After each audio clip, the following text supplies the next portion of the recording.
It is time for the Drew Yari Show.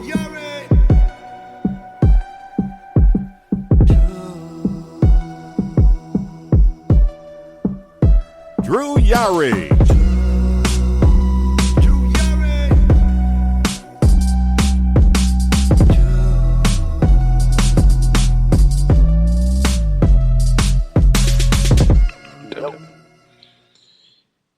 It is Drew Yari.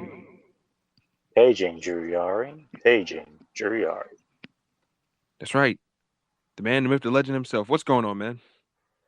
Not much, man. I'm beat. This new morning work schedule just has me beat. I mean, I don't hate it, because there's more work, and the more work there is, the faster you're out of there. So I mean that's good, and also getting to get out of work early. So can't complain. Right. How are you, man? I think I'm having the same dilemma. Just kind of beat from work, but the work needs to be done here as well. So I'm going to do the work here too. So I can't complain. It just been really chilling and stuff like that. Just wrapped up a show with Monty and Thomas, so that's already out for anybody that's interested, by the way. So yeah. I've been talking to Monty. I'm not going to put his business on the air, so I'm just going to keep that to myself. But yeah, I mean, it's good to hear that he's he's doing shows. I mean, because Monty's the man. I mean, because Monty's the shit, and we need more Monty. We need more Monty for 2021. Yep, that's right, and he'll be back. He'll be back. So yeah, it was nice to give everybody a public update on what's going on, because of course us that talks to him behind the scenes and stuff like that. We know the deal, but it's nice to have him speak what he wants to speak on his own terms and words. So right. So before we do anything, let me know. I want you to know if you can hear this. All right.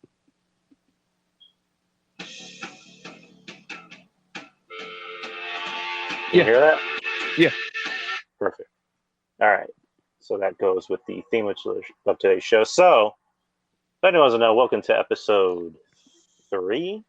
Or was it episode 3? Episode 3 of the Revenge of the Savage Nerds podcast, where we're continuing our theme of our top 10 lists or top 5 lists, depending. Yep. I put out a Twitter poll, putting out 4 different choices. And the top 2 choices were going to be what we went over today. And the top 2 choices ended up being the best and the worst entrance themes in wrestling.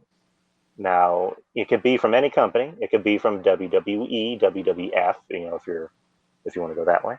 WCW, ECW, ECW was, legit music from actual bands, so I'm not sure if you would count that.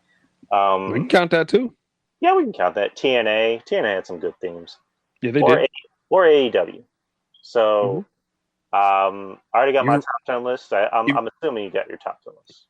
Yeah, and you can roll with yours first. Okay. So we're doing best first. We can start however you want, dude. I guess I think it would be good to get the best out of the way first. All right. So the best wrestling themes. So, what makes a good wrestler? Well, not just a good wrestler, but what really gets you over is your theme. I think people really underestimate how important it is that you have a kick-ass theme. I mean, because some of the biggest superstars, of our era, what regardless of what era you grew up in, whether it be the 80s or the 90s or the 2000s, we all remember, some of our favorites, big, themes, like, Austin had the glass shattered. As soon as that glass shattered, you knew shit was about to go down. When as soon as you would hear "If you smell," you knew shit was about to go down. So, my number 10, I'm just going to start it off. Shock the system. There you go.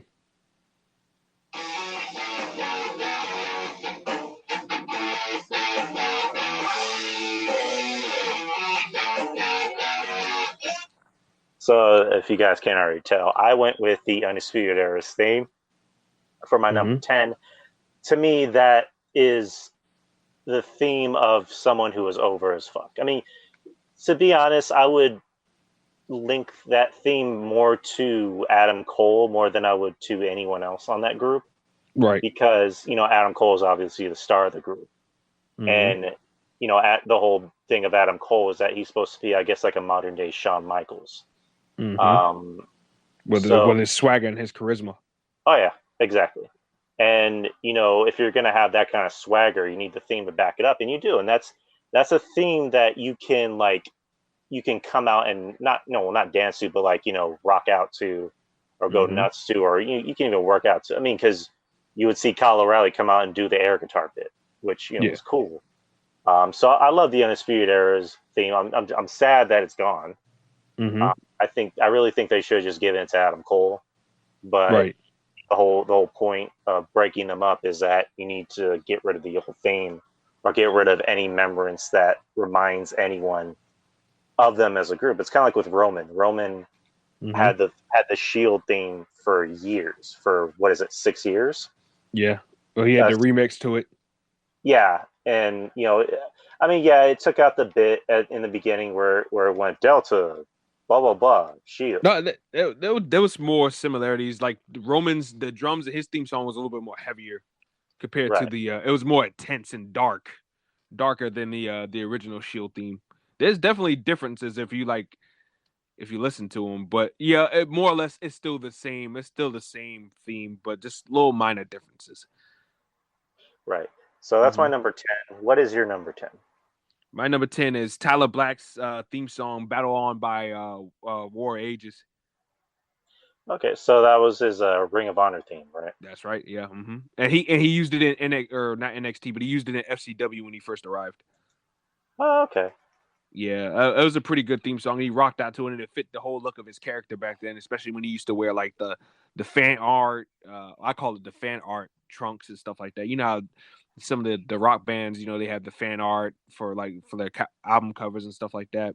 Like he used to wear trunks with that type of art design and stuff on them, and it just fit the whole nature of his character back then. So, and he definitely got you hyped. And I used to be in some of the crowds for some of those FCW shows. And he definitely got you pumped up. That I missed that I missed that version of Seth Rollins, and I know you have to grow up and stuff like that, but I missed that Seth Rollins so bad. The high spirit, the high energy Seth Rollins, the rock and roll Seth Rollins. Right, and I think that was probably the best version of Seth Rollins. Back then, and also leading up to him in the Shield. Whenever he. They made him turn heel, and then he became, the Monday Night, Rollins, or the Monday Night Messiah. The Architect. I didn't like that, because that didn't fit him. That seemed like a very forced, gimmick. Whereas, the one we're just talking about, the whole punk rocker, against the system. And that, I believe you and me actually talked about this on your show, where, if you had changed things back in the day and you made Roman the heel, who defected from the Shield instead of Rollins, that could have been your Mania match. If you had Rollins be the white, or not the white, but the hot baby face going after the scumbag heel Roman, that could have been your Mania main event. But they went with Rollins, and they did what they did with Roman for 5 years. So hey, we can't turn back time, but we wish we could. But I always wish that we got to see FCW on the network, or they need to put that on the network. Yeah, that's weird that they don't. That's really weird that they don't, because you have all this other shit. Like you even had that documentary about FCW, but you never actually got to watch you never actually got to see any clips of FCW. I mean, FCW was goated. And sorry to cut you off, but yeah, FCW was goated. Oh yeah, it's the same thing with OVW. Shit, OVW too, yeah. OVW in its prime, fucking Brock Lesnar, John Cena, Randy Orton. I think Cornette said that it actually was on TV. It was but local TV. So you would have to live in Louisville to actually watch it. But nowadays we're kind of spoiled because now we get to see NXT, because NXT became far superior to the main roster. So I mean, we're lucky for that. But it's kind of one of those things. It's like you kind of wish you got to see these guys in the prime. But again, different company. They didn't think that the minor leagues was must see TV, and I get that. But just it's kind of one of those things that you kind of wish you got to see it and enjoy it more. So, anyways, number 9 for me. Mm-hmm.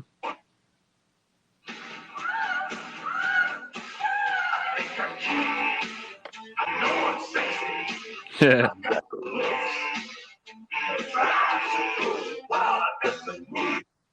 Number 9, HBK, Shawn Michaels, the Heartbreak Kid. If it ain't broke, don't fix it. Exactly. It's been his theme since the early 90s. Because I know before it was Shawn singing, it was actually Sherry. She was the one singing, all the lyrics. And I think, was it Jimmy Hart, produced the song, but they went from Sherry singing it to Shawn singing it because, the whole point of Shawn is that he's this conceited asshole who's going to steal your girl. And what's the best way to really portray that image than to, hey, I'm going to sing my own thing. Exactly. I'm going to sing my own self to the ring. You know why? Because fuck you. That's why. Never got tired of that theme. I mean, I'm biased because Shawn is a San Antonio guy, so I always gotta put him over as much as I can. In my opinion, top 5 as far as wrestlers goes. As far as being able to go out there and pretty much being able to have a 5-star match with a broomstick.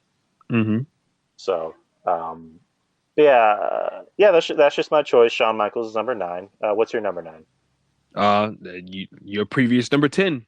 Undisputed Era's Undisputed song.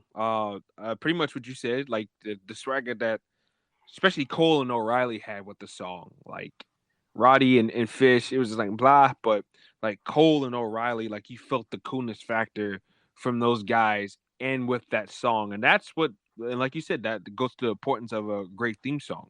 Because a great theme song helps put over the talent too, because if the talent feels comfortable coming out to the music and they're rocking out to it, that helps you get into them as a character too, as strange as that sounds.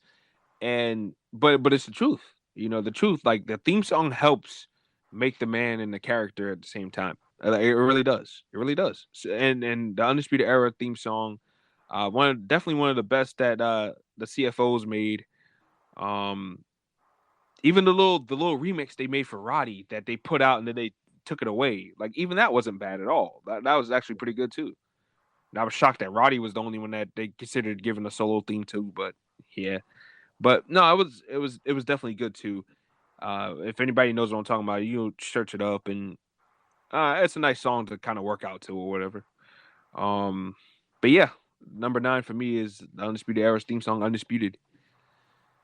Right, good, great choice. And also because it's like it seems like kind of like a throwback.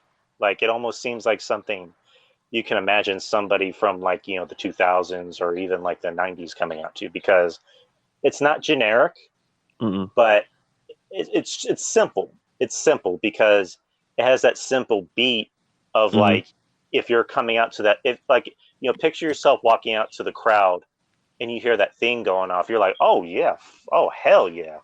I'm about to go out there and kick ass and own this arena. It's about to go down the day. It gets you amped up. If you're Adam Cole, that gets you amped up. And it also goes with everything that he's doing in the ring. When he points to himself, does the boom. And then when he does the Adam Cole baby, shtick. So and that's something he's got to get sorted out with his new theme song too, by the way. Yeah, it's just I personally just would wish they would just give him the theme. The new theme song is a remix of the Ring of Honor theme song. And the Undisputed one, it's like a hybrid of those two themes smacked together. So I get the idea behind it and stuff like that. It's just you got to hear more. You got to hear more of it. Just like Pete Dunne's new theme song. I didn't like it at first either, but now the more that I hear it, I kind of get into it with each listen. So every time he comes out, and I'm like, okay, that it's not bad. It's growing on me. It's growing on me. So I guess we have to hear it again. Is what I'm trying to say. Before I get to number 8? Mhm. A little off topic. What do you think about Roman's new theme song? It's all right. I think it needs lyrics though. Right, because I don't know. It's because like I hear the theme because it starts off like an opera intro, Mhm. and then all of a sudden it just goes right into like almost like a generic, instrumental, hip hop theme. I'm just like, I don't hate it, but I don't love it. Like it's I just I think it needs some type of drum or something like that to it. I think it needs something else to it to make it feel a little bit more heavier and epic. Like what they did with Apollo's theme. Like they added drums to it. Like you can't add some type of like Samoan drum to it. right because like when I see Roman, like, Mhm. I'm not trying to sound like I'm Jim Johnson or something, but I see Roman and I hear that theme. I'm like, I don't really think that theme goes with him. In my opinion, I'm sorry, but Yeah. because I know he said before that he personally had a hand in that theme because he just want to do some generic rap or rock song. He wanted to do something that he thought was him when that theme would go off. I'm like, and that was your best choice. And it does. I mean, when you read between the lines, I mean, with the whole Samoan cry in the beginning, and then like the transition into like the Italians and the keyboard, like I mean, it touched on his roots, but like, and then you just hear the rap instrumental, and you just like, this shit needs lyrics, or it's kind of like, huh.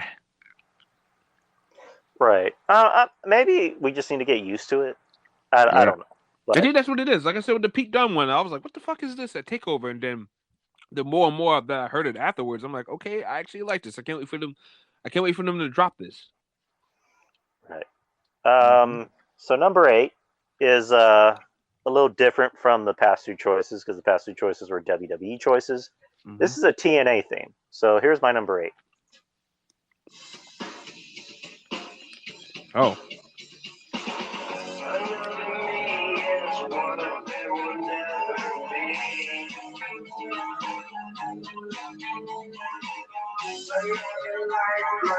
And if anyone doesn't know, that is Another Me by Jeff Hardy in TNA, preferably when he did his his underwhelming heel run. But yeah, I his antichrist gimmick. yeah, it's funny because like Jeff Hardy, when you think about it, he is supposed to be a heel because you put Jeff Hardy's gimmick in like the 1990s or early 1990s and the 80s.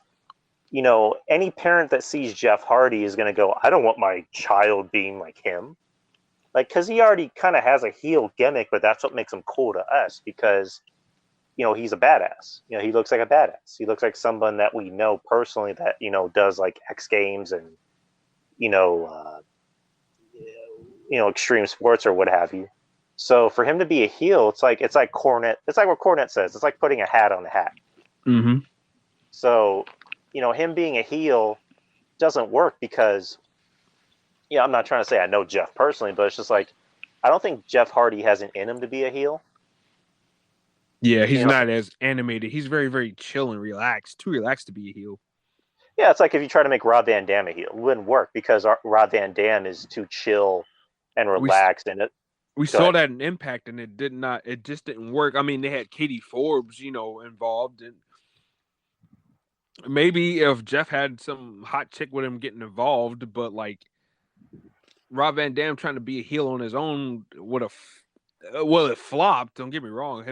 Him that heel run in TNA was bad, but it was only tolerable because Katie Forbes is around to have for him to play off of. Right.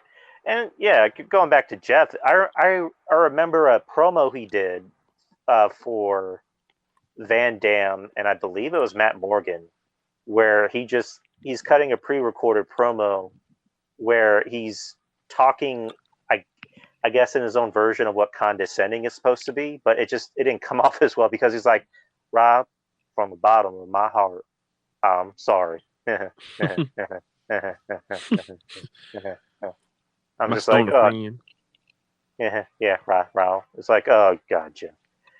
And then he got stoned and showed up to a pay-per-view drugged out. But anyways, yeah, but Jeff's in a better place, so good for Jeff. But yeah, I'm a Jeff Hardy mark. I always have been. I love Jeff Hardy. So love this theme. I liked Modest too, the other TNA theme he did, which was his first TNA thing. Yeah, modest to the top. Doom doom doom doom doom. Modest past the top. Doom doom doom no no no. Straight to the top and then keep it. That's why we shouldn't give a fuck. Anyway, but yeah, that's my number 8. What is your number 8, man? Sierra Hotel, India Echo Lima Delta Shield. Donut. Donuts. Yeah, I mean, what you said earlier, like when you heard that static, you heard Sierra Hotel, India Echo Lima Delta Shield. You know, shit was about to go down. You know, somebody was about to get their ass whooped. Somebody was about to get a triple power bomb. Like some real shit was gonna go down, and those are some of the best parts of Monday Night Raw from 2012 all the way to 2014. Was those guys going out there whipping ass and putting on great matches as a unit in that singles. So, and even after the Shield, when people complain about why WWE puts the Shield to a high standard, with some of the other greater groups, it's because they were a good group. And they worked really well together. And those were 3 guys that really could have imploded backstage because all 3 of those guys, they were competing for top spots at NXT and at FCW. But at the same time, those guys had a healthy respect and a healthy friendship and a brotherhood that they really worked well together and stuff like that. And whenever you needed them to do a Shield reunion, they did it. So the Shield really produced 3 guys. Whether you like Rollins or not, and I know people don't like Rollins. People are iffy on Moxley, but most love him too. And most people are iffy on Roman, but people love him in the same breath too. So, regardless of your the opinion of each guy, WWE helped produce those guys, and the Shield helped do that. And this theme song was one of the reasons why too. Just got you amped up to see whatever the Shield's going to do next. Right. And also, going back to Shield, that's probably the first faction where all 3 of those guys went on to become world champions. Yeah, exactly. All 3 guys were successful. Like they're pushing them. They, Roman main evented Mania. Mm-hmm. Seth, I don't think did Seth main event a Mania? No, he didn't. But I'm thinking about the Money in the Bank thing. Dean didn't, but again, he was champion, so you can't take that away from him. So. Like all those guys, they have accolades. Right. All 3 of those guys are what is it, Grand Slam champions? Yeah. That's crazy to think about with a group like that. Because I know the Shield was like less than 10 years ago. It's gonna be 10 years next year, which is crazy to think about. Mm-hmm. And how successful those guys really were, whenever they were split apart, it's insane to think about. I mean, you can say what you want about Seth. You can say what you want about Dean. You could say what you want about Roman. Those guys were successful. Those guys were successful as hell. Mm-hmm. And they were successful for a reason. I mean, you could say politics. You can say, this guy was liked more than the other, but they were able to get over. Roman is over. Roman is the most. And this is John Draper's words, not mine. And this is coming from John Draper, mind you.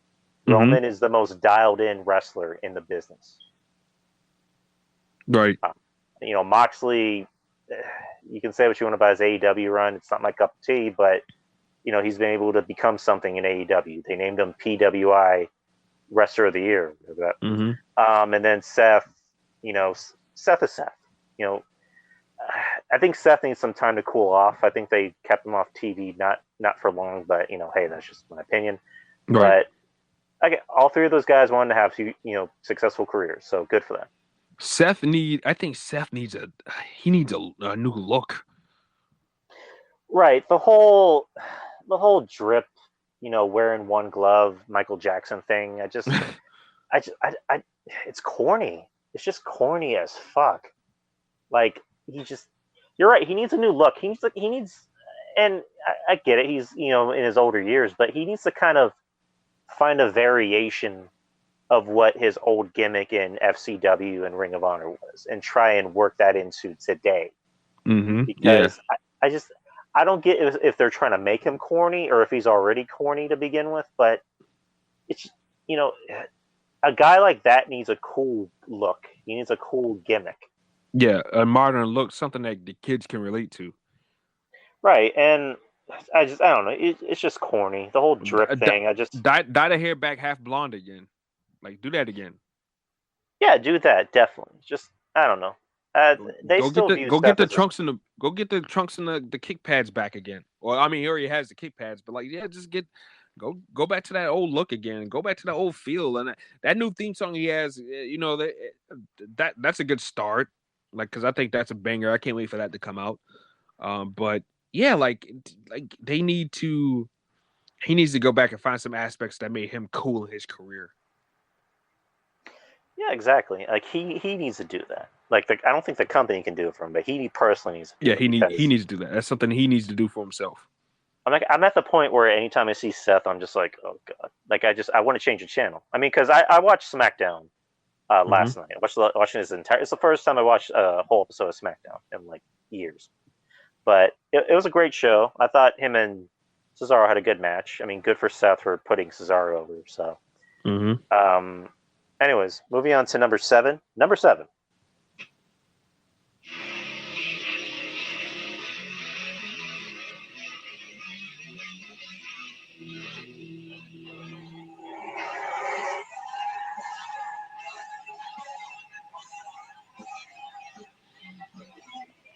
Number 7 is Batista's theme, the Saliva remix of, I guess, his first theme, which was just,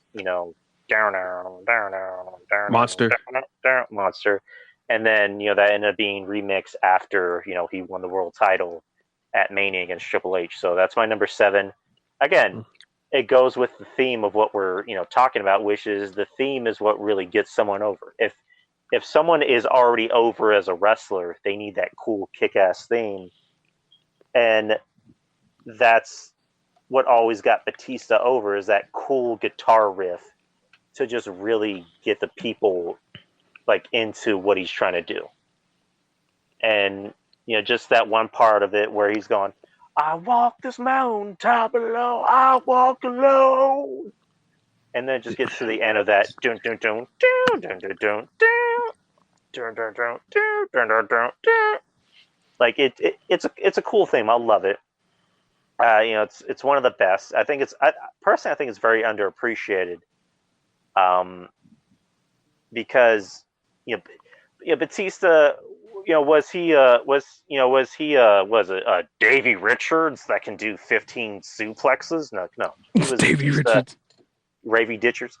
He was, he's a badass. He went in there and did what badasses do. He was a throwback to 1980s wrestlers that, had the body, had the speed, had the strength, and can go in there. Kind of like, I would compare him to Roman in a sense where Batista was a better dance partner rather than a lead. Mm-hmm. Where you put him in there, a lot of Batista's best matches were against Shawn Michaels. They were against Jericho. They were against, Eddie. Dare I say Benoit, and and again, it wasn't Batista. I think if you ask Batista will tell you, his best matches were because of the guys he was in the ring with. Yeah, he was working with the guy. Right. So that's my choice. Love it. One of my favorites. Probably will always be one of my favorites. So, what's your number 6? All right, my number 6 is Adam Cole. I Got Something for You. His theme song from Ring of Honor during his heel run. All right. Like the swagger, once again, the swagger that he came out to, especially that first entrance he made after he turned heel. When he came out with the suit and everything, and they gave him the lights and everything. Like it just fit and it rolled well, man. And he always would point to the camera whenever the girl goes, I got something for you. He would point to his eye and he goes, 4, and then you, and point at the camera. Like he just had the swagger. Like, and he turned a regular, like, production theme song or just a regular production song, period, and made it into like an iconic theme song for him. You know, to I guess for those who are Ring of Honor fans. Right. I remember hearing it a while ago, and I heard a little bit of it. I thought it fit him because Adam Cole's whole gimmick is that he's this cocky prick who thinks he's God's gift to wrestling, and that fits him. That definitely does fit him. And NXT, same thing. The Undisputed Era theme fits him because he's this cocky, arrogant prick that thinks he's the best at what he does. Mm-hmm. So, and that's why the new theme song, I don't give it hell, because like I said, it reminds me of a mashup between both. If you listen to the I Got Something for You, you'll definitely get what I'm talking about when you hear certain, especially in the beginning, come on. It sounds just like I Got Something for You. And then when you add some of the other drums to it, it sounds like the Undisputed Era theme too. So like it's definitely a hybrid between both theme songs. It's like both songs. It's like the songs came together and had a baby. Yeah.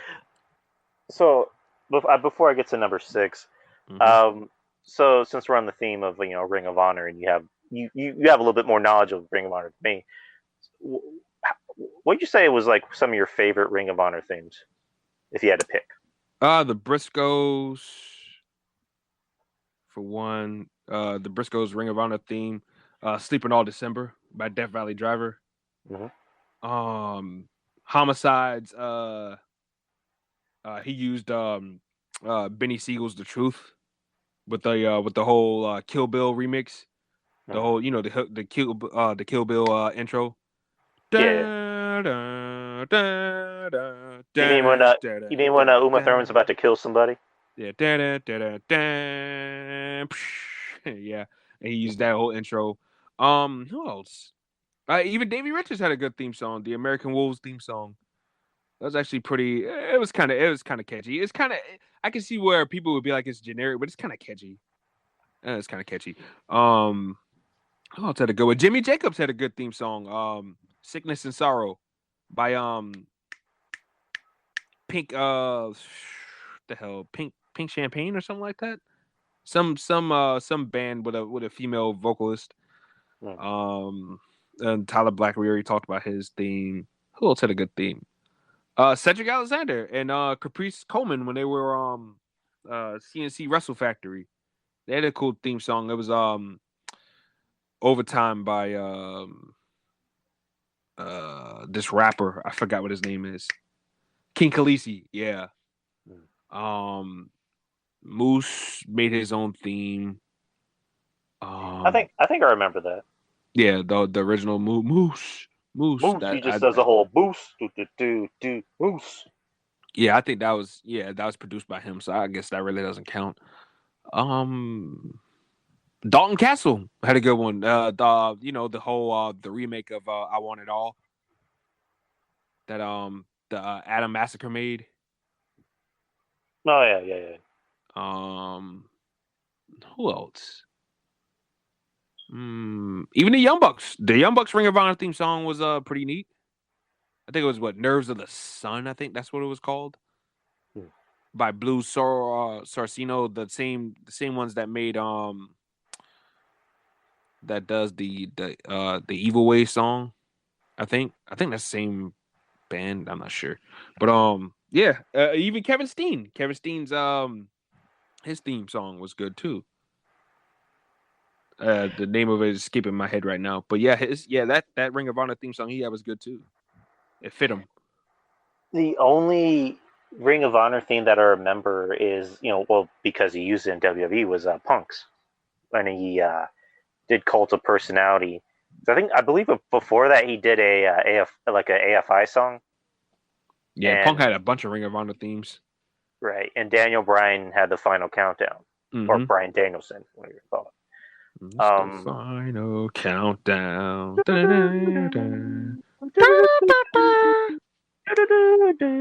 Anyway, so my number 6. I was trying to find the right theme, but I guess this is the only theme I can find on YouTube. So try and make out with it what you can. But wait,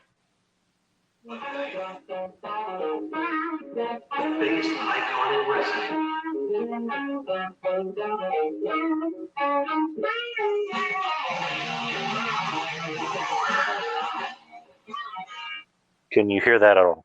Yeah, I heard that. That was Hogan's theme song after he got kicked out of the NWO. Well, I mean that was that was his theme while he was in the NWO and WCW. That was Jimi Hendrix, Voodoo Child, which I always thought was cool. Which is weird because I've never been a Hogan fan at all. Yeah. You know, when I started watching wrestling, I was never a Hogan fan. I always thought he was very cornballish, and then Same. and then years later, you realize your premonitions were right. Exactly. But I always thought he's a very cornball character. I was always very much attracted to like the workers of the workers and the guys that had the really cool kick-ass gimmicks like Austin and even a Triple H or Taker. But I always like that theme. I like it more than Real American or the one he had in the beginning of WCW. The He's American Man. Yeah. I hated that fucking thing. I hated it. But this theme I always thought was fucked because, again, I think Hogan. I personally, I think if Hogan had to pick, he would probably pick that theme over anything, because it went along with his cool kick-ass persona. He couldn't just come out to the regular NWO theme. He had to come out to something cool because he's fucking Hulk Hogan. So he needs a cool kick-ass theme. I loved it whenever he did come back to WWE, and whenever the NWO WWE run was over, he went back to doing the orange and yellow, but he kept the Voodoo Child song, which I thought was really fucking cool. Yeah. So I don't know if maybe it's because of royalties and Vince doesn't want to pay royalties, which is probably the case, but I personally have always loved this theme over Real American. It's just in my opinion. Mm-hmm. So that's my number 6. What is your number 6? Team Taz, Bring It On. I love this theme song. It's one of the few AEW theme songs I actually like that was made by the company. I know it's just a headbanger while I'm at work, stashing shit in the freezer. Bring it on. FTW, so it definitely gets you pumped up, and I like it because it fits it fits Taz, it fits Cage, it fits Hobbs, even the whole touch in the beginning, it fits Starks too. So like it's a song that touches on each guy and certain elements. So I like it a lot. I just wish they were booked better on TV. Yeah, that's a shame because it's like, and we've been saying this. I mean, I've been saying this, like till I'm blue in the face. It's like, I don't hate AEW. I really don't. I mean, because I'm glad that there's competition, but it's just like, can you, for the love of Jesus, book the show better? It's just like, there are guys on the show that I like. I mean, I like MJF. I like Britt Baker. I like Thunder Rosa. I like Brian Cage, but he needs to be booked better. I mean, I think Will Hobbs is growing on me, but he needs to be booked better. Adam Page could be your next big star, but he needs to be booked better.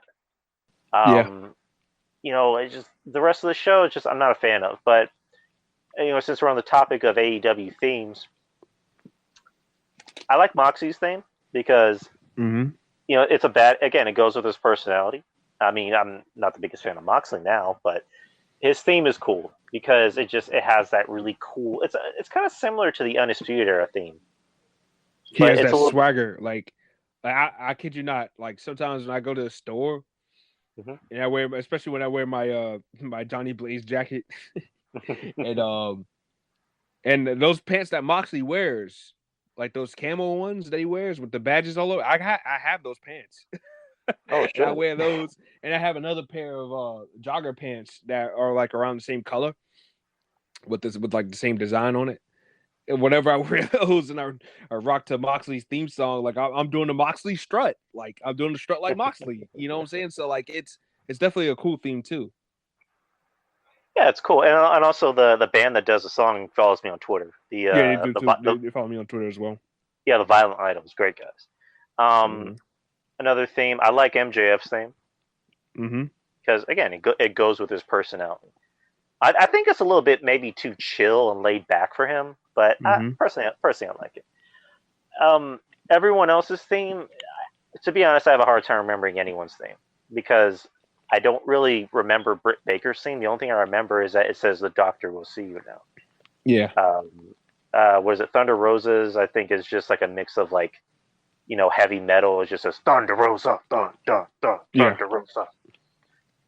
I like, for some reason, I like Colt Cabana's theme. It's just kind of funny. It's just him like, Colt Cabana, Colt Cabana.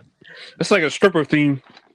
Oh yeah, right. Dun, dun, dun, dun, dun, dun. And Are you ready for this? I I thought you were doing Rich. I thought you were doing Rich Swan's WWE theme. Oh, north, south, east, Can you and handle west. this? Can you handle this? Can't handle this. Can't handle this. That's what you tell your girl when you get ready to clap the cheeks. I can't handle this. Can't handle this. Ooh. If I do that, my girl will just be like, "Get out." No, no. Then you have to tell her to get back on the bed because you're about to show her the steel. Like Apollo Crews. Oh man! I'm going to show you the steel. Apollo. Hey, even his theme song, I liked the drums, man. Like at first when it was just the regular rap song, I was like, it's all right. But no, the drums, man, like that, it took that theme up to another level, man. It's weird. Anytime I think of that theme, all I can think about is just Sami Zayn dancing to it. Oh my god, Sami Zayn's a trip, man. I love Sami Zayn. I love him as a heel. I mean, because I think he's great as a babyface too. He's a great babyface. He's a white meat babyface, but him as a heel works better because he can't be a babyface and dancing like that. No, you can't. I love him, but and you can tell he ad-libs too, and then Vince just rolls with it or whatever. Yeah, he does it on his own time because I saw that Talking Smack with him and Paul Heyman, where Paul Heyman was like, "Can you dance for me?" He's like, "I don't want to do it. I need to do it when I'm in the moment." Yeah. But two of these AEW songs I'm just gonna say right now are gonna be on my top 10 worst, and you'll find out why. Anyways, number 5. This might be a little controversial. Now, mind you, I'm talking about the wrestler. I'm not talking about the person. I'm just talking about the wrestler. Right. Talking about the theme. I thought the theme was great. Number 5. Right. Okay.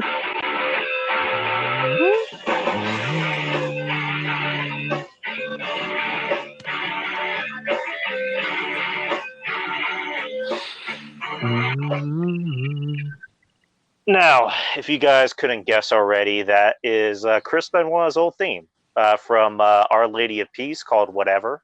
Number 5. Again, I don't even know why I should explain myself, but I have to. Chris Benoit as a wrestler, one of the best. Forget. I mean, I don't want to say forget because that just makes me sound ignorant. But I'm only talking about his accolades as a wrestler. I'm not talking about what he did in the final, hours of his life. Right. I'm only talking about him as a wrestler. I'm talking about that theme. That was a cool theme because it went with the character that he was on TV, which was the Rabid Wolverine, the Crippler. It fit him because, again, as soon as you heard that theme, you knew shit was about to go down. You knew it was about to be a snugfest. Exactly. It's just okay. I don't want to make this into a debate, but it's just like, does it ever kind of make you feel uncomfortable to yourself at times whenever you try and think of a positive Chris Benoit memory? Not necessarily, because I'm in the mindset where I separate the man from the wrestler that I watch on TV. You know what I'm saying? So it's not hard for me to sit down and watch a Chris Benoit match. The usual common theme I usually say after it's over is, damn, what a shame. But aside from that, I'm like, oh, damn you, the whole entire match, you mother, blah, blah, blah, blah, blah. No, like, I try to separate the man from the wrestler that I enjoyed on television, Right. And it's just, I had this conversation with my sister-in-law where it's just like, he was one of my favorite wrestlers, watching because I remember when I started watching WCW, I saw Chris Benoit, I saw Eddie Guerrero, I saw Rey Mysterio, I saw Dean Malenko, and I would see Chris Benoit. I'm like, that guy is really fucking good. Like, he just looks intense as all hell. And they need to make him a top guy. They need to do something with him. As soon as he came to WWF, they are already putting him in main event feuds with The Rock. Mm-hmm. Right away. Shows how much confidence they had in him. Shows how much confidence that The Rock had in putting him over. And then eventually, he won the Rumble and he became champion. But it's just one of those things where it's just like I have to question myself sometimes, because again, I'm like you, where it's just like I can separate the man from the wrestler, because those are two different things. It's kind of like Kevin Spacey, where Kevin Spacey has been in a lot of big roles and he's done a lot of good movies, but there's always that thing in the back of your mind where you're just like, yeah, but he did a lot of stupid shit. He did a lot of gross and disgusting things to people. Right. Offset. So what me and RJ are really trying to say is that we can separate the man from the character, but I think we can both agree that there's always going to be that nagging in the back of our head, like, but he did this. Yeah, that's always going to be there. It's always going to be there. But I mean, we just had to get that out of the way. But yeah, I love the theme. I can't help but love the theme. I always thought it was cool, kick-ass theme. But that's my number 5. What is your number 5? My number 5 is Brock Lesnar. Next big thing. Don't. When you hear that riff, shit's about to go down, man. Whether he's about to smoke somebody's ass in the ring, in a quick matchup, or he's about to throw somebody's ass around for an F5 or some German suplexes, like it's about to go down. So yeah, definitely. Like I think that Brock Lesnar, the theme song, is one of the best. It's definitely one of the best, and it presents that a monster is on the loose, and whether his victims survive, that's up to the monster. And the song definitely paints the picture of that. Exactly, because it's almost like something out of like a Marvel movie. It's like, when you hear the Winter Soldier theme in Winter Soldier, mm-hmm. like that was a dope thing, because it was kind of similar to Brock's, where it had that almost like a high pitched, like a person, screaming in a high pitched voice, mm-hmm. and it was that really slow, kind of chill beat, where it's like almost horror movie-ish. Like as soon as you hear that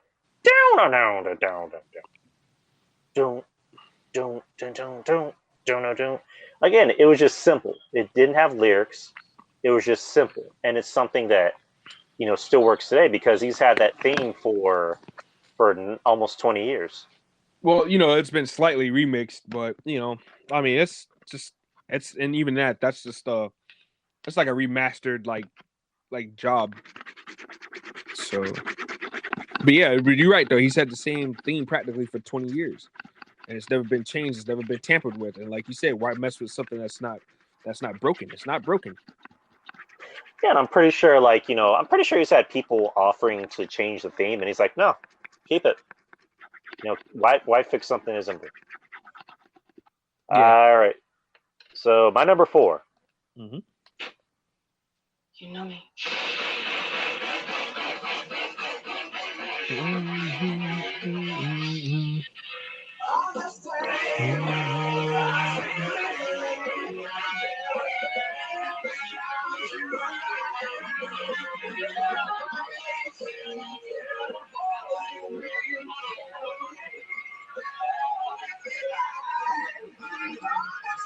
All right, so number 4 is Edge. His Metalingus theme from Alter Bridge, which debuted in 2004. You think you know me? Awesome fucking theme. That's, again, a theme that's kind of similar to Steve Austin, where as soon as you hear the "You Think You Know Me," dun, dun, dun, dun, dun, like it has that just really just upbeat heavy metal riff that just gets you into it. Like you can listen to that when you're working out. You can listen to that when you're running. Like that's a thing that really gets you into, and it fits his character because, he's the rated R superstar. You think of rated R superstar and you hear that theme, you think of Edge. And, whenever he came back, to the Rumble years ago, when you heard that theme, you were going apeshit because you're like, no, Edge isn't coming back. He's not coming back. And you saw him, and you just shed a tear because you're just happy to see Edge back. Yeah. When that theme was playing at WrestleMania this year, it got you into it because you hadn't heard, that theme, at Mania in such a long time because, we're, for years, we were so used to Edge being in the main event of anything. We're so used to Edge being a part of Mania in some, form or fashion. When we finally heard that theme for the first time in 10 years, we were excited. It's almost like we were kids again. Mm-hmm. So I always love that theme.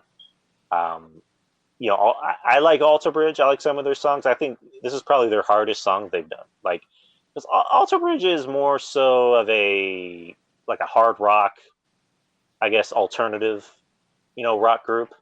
Mm-hmm. But this was probably like the hardest, song with like the hardest riff, almost like close to heavy metal.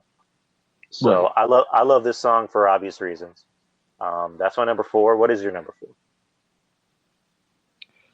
My number 4 is John Cena. My time is now. I did not expect that at all. Well, the thing about it is that John Cena, the theme song, it represents what John Cena was to me as a child, which was, John Cena was the cool wigger rapper, you know what I'm saying? And then, of course, after a while, he became corny and this, that, and the other. But, from the early 2005 going into 2006, that theme song was fire. It was definitely good, and I listened to the theme song the other day, and I was like, damn, this is actually pretty good to hear this theme song for a change, because it felt like it's been ages since we heard it on TV. So yeah. Yeah, that theme fits them because I like the Thugonomics theme. I thought it was cool. I thought when they changed that theme to My Time Is Now, it worked for him because he was over as fuck. He was already the guy in the company, so you need your top guy to have top guy music, and that works. I think it's in the same category as Shawn Michaels or Brock, where it's like, if it ain't broke, they'll fix it. Right. I mean, why even fix it now? Over the years, Cena, say what you want about him. Cena got corny over the years. Cena coming out, wearing jorts when he's, like a 40-year-old man, coming back with hair transplants or whatever. But I think, over the years, Cena has definitely earned our respect. In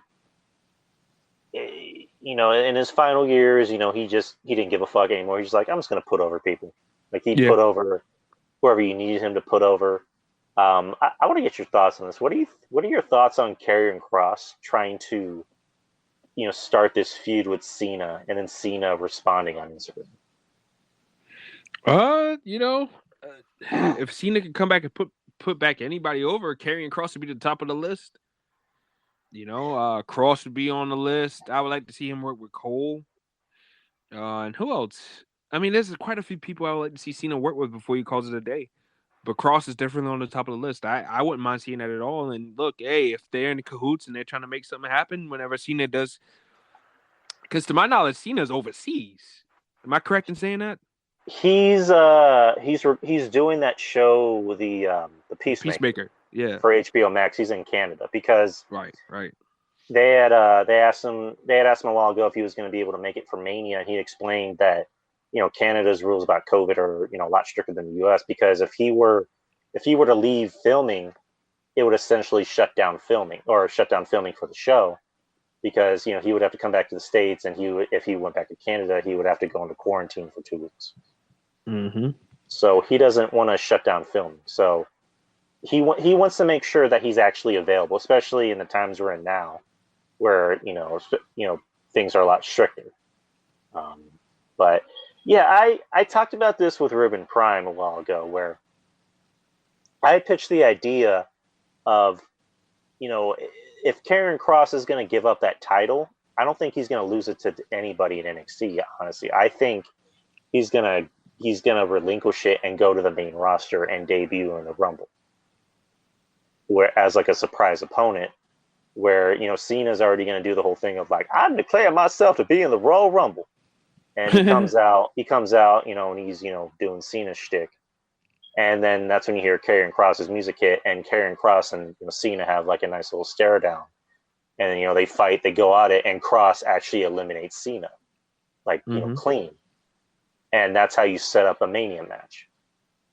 And then of course Cena doing the honors for Kross, which. Cena would have to be a dummy not to put him over. And I think Cena at this point in his career is like, yeah, I'm going to put him over. Why the fuck not? And obviously, according to a mutual friend of ours who will remain nameless, the company seems to like Kross. Kross even has Vince McMahon's, personal number, according to our friend. So that's how you know that they love him, that Vince is willing to give out his personal number with this guy, who's still in NXT, mind you. But I've been saying this for a while, and I know we're going off topic, which we tend to do things, which that's the show. Deal with it. I think Kross is ready to be on the main roster already. I think he's just, I think he's just not wasting time, but he's going through the motions being in NXT. I don't think it's just going through the motions. I think he's trying to plant his foot. I think he's a guy. I think he probably wanted to be in NXT. To be honest with you, I think he wanted to plant his foot there first, and try to see and familiarize himself with that type of environment. Then I think he's gonna get. Then I think he's gonna want to make that jump. Because the guy, he's a workaholic, man. His work ethic is just like second to none. So, like I feel like he really wants that run first before he just gets called up to the main roster. Well, what I meant by at this point, I think he's going through the motions because he's ready. Like he is. Yeah, he is definitely. He's ready. He could have went straight up to the main roster. You know what I'm saying? He really could have. Because it's not like he wrestles like this big chaotic style where they need to really water it down, anyways. Oh no. Like the only dangerous move that he does that you could consider dangerous is this the Doomsday Saito suplex. That's it. Right, and in our mutual friend, you guys already know who the fuck we're talking about. But our mutual friend, said that Kross wanted to be in NXT. Even when he was coming back from his injury, he wanted to come back because, Kross is a very old school guy. He had unfinished business in NXT. He wanted to come back and be champion again and have that run. That was pretty much taken away from him because he got hurt. Right. So, but it's just like you look at the landscape in NXT. I mean, realistically, who do you think could beat Kross? I mean, Kyle O'Reilly? No. I mean, because when Kyle O'Reilly and Kross had that face-off the first time, it almost looked comical because Kross looks like a brick shit house and Kyle is just looks like a janky meth head. They have really got to put over the fact that Kyle O'Reilly is a jiu-jitsu fighter. There's no doubt in my mind it will be a good match. Right. It'll be a good match. I mean, because suspending your disbelief for it, though. Right, because it looks like Kross's next couple opponents are gonna be, guys that are gonna give him a good match. It's kind of like with Brock, where Brock's best matches are against smaller guys. Roman's best matches as of late are against not necessarily smaller guys because Roman's not really a big guy.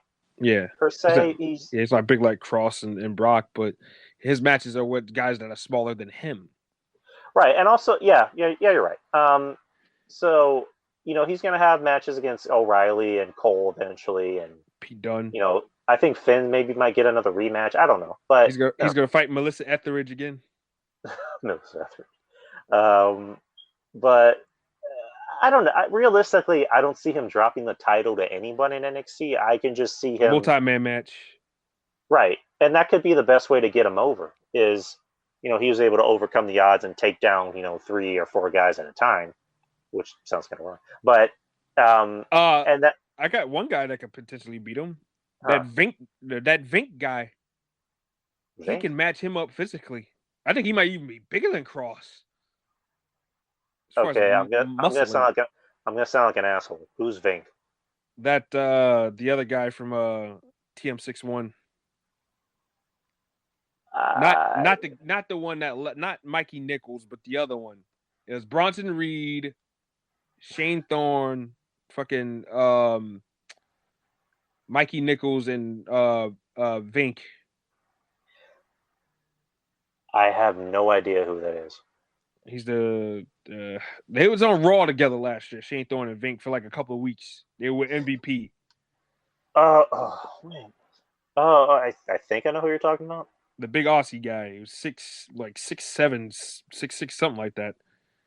Yeah, he's with Shane Thorne for a good bit. That's when Shane Thorne still had the blonde hair, and that was obviously before Retribution.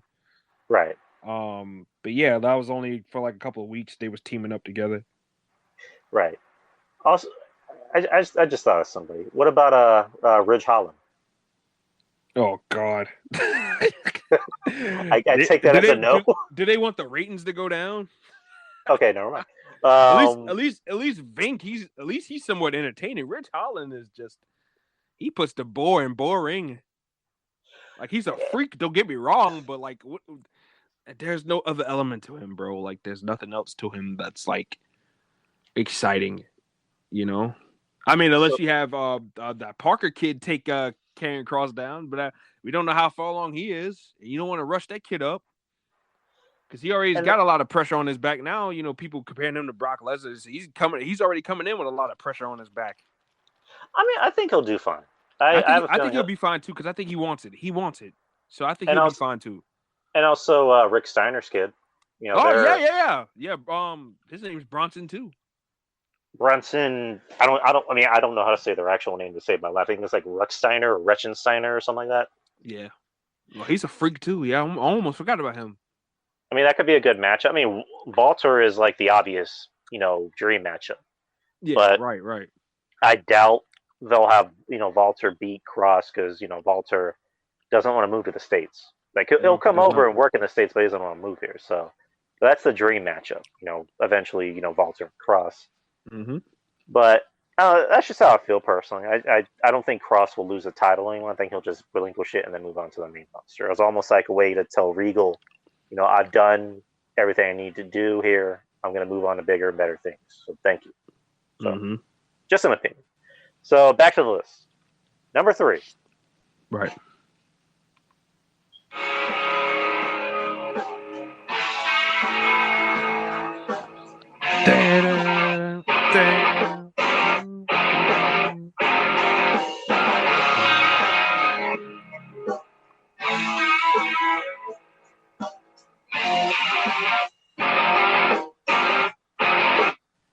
Number 3 is Kane's Slow Chemical theme by Finger 11,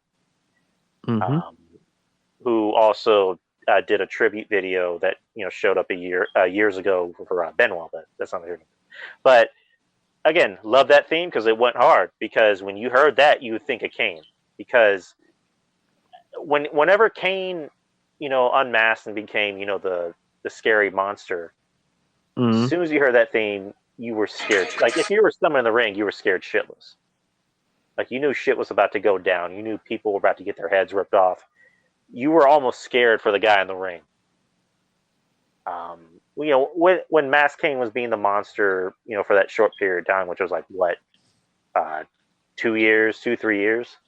That was good. I like that Kane. I personally like that Kane. And then of course they had to humanize him and make him, silly. But that's par for the course, as our mutual friend would say. Yep. But hey, I love that theme. I was actually legit bummed out when they just went back to the generic, instrumental theme. Because again, the thing that people say about Vince McMahon is that he hates paying royalties. Right. So I'm pretty sure he got tired of paying royalties and just went with a generic theme. But whatever. I love the theme. I miss it. I would always go hard on it. As soon as I heard that theme, I would go hard. I would freaking mosh out. Like, that's how fucking much I loved it. But yeah, that was my number 3. What is your number 3? My number 3 is The Rock's theme song, the 98 version. The slight one that he had before he completely turned babyface. Was it the one that was kind of like, it sounded like a Biggie Smalls song? No, no. It was the one before the one he used in 2000. Hold on, I'll play it for you real quick. It was one where he was still in the corporation.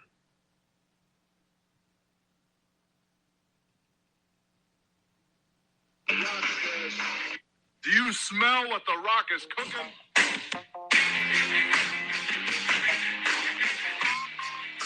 The Rock says. The Rock says. Yep, that version.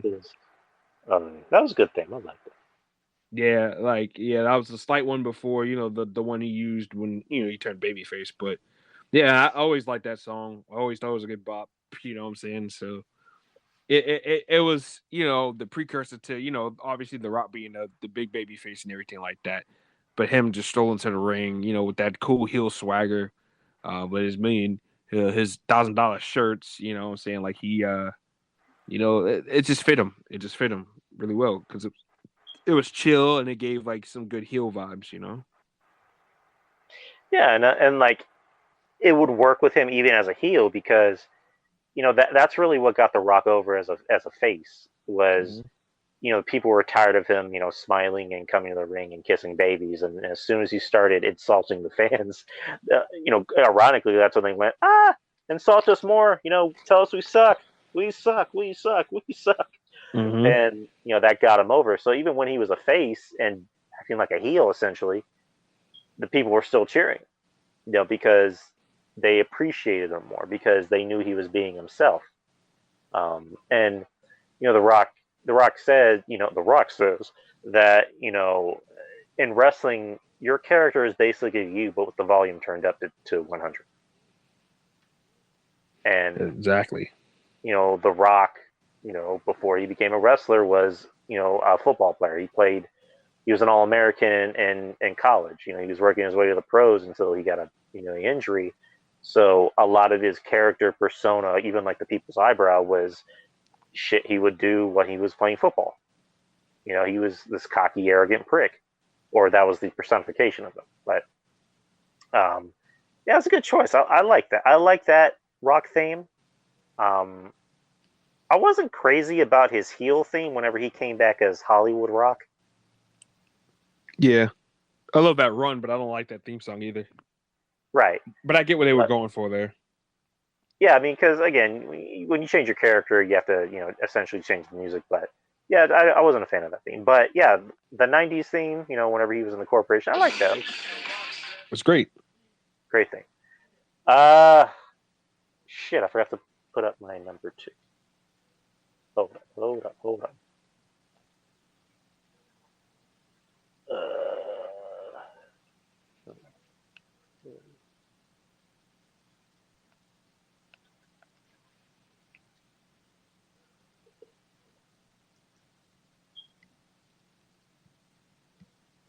Yeah.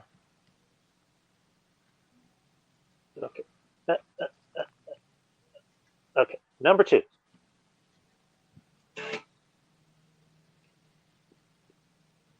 Come on.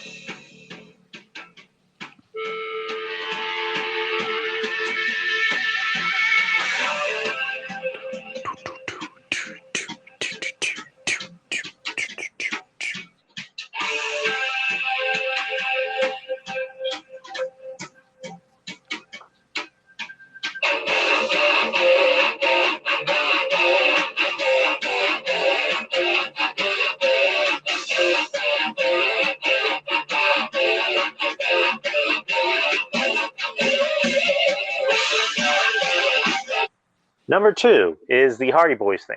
Or, I mean, now it's Jeff Hardy's theme. But the Hardy Boys theme, again, great theme because it's a theme that it still holds up to this day. Like, of all Jeff Hardy's themes, because Jeff Hardy has a lot of theme songs. The No More Words, I actually like No More Words. I don't know, a lot of people weren't too crazy about it. I liked it. But a lot of people I know love that song. Really, because I'm hearing a lot of people say they didn't like it. I think it's like half. I think it's depending on probably the half a hat. Yeah, possibly. But I love both themes. But I don't know. You can't touch a classic, in my opinion. Like this is a classic theme because it goes with not just the Hardys, but Jeff Hardy. Like it fits the daredevil, charismatic enigma persona that Jeff Hardy, put out. The look, the feel. When you hear this is Jeff Hardy. This is not even Matt, because when Matt Hardy, did the, I can slap a tornado. I can murder. Like when he did that fit his character because, he played the cocky, arrogant prick that thought he was, amazing, and that fit him. When Jeff Hardy is the exception to the rule to still keeping the theme of the old team, and it sounds right with him. Yeah. Same thing with Adam Cole. If they just left Adam Cole the Undisputed Era theme, it would work for him. But whatever. But I love this theme. This is the thing that could sell Bob too. Whenever at Mania, whenever they returned at Mania, like I just remember watching it and jumping on my seat because as soon as I heard that old Hardy Boys theme, I went nuts. Yeah. Because I'm like, we got the Hardys back. Fuck yeah.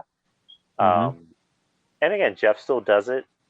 Still holds up. I mean, if they brought back No More Words, I'd be happy too. I'd be just as happy. Yeah. But again, just you can't touch a classic. This is a classic, in my opinion. This is a classic theme. But yeah, that's my number 2. What is your number 2? Uh-oh. Are you ready for my number 2? He's simply ravishing.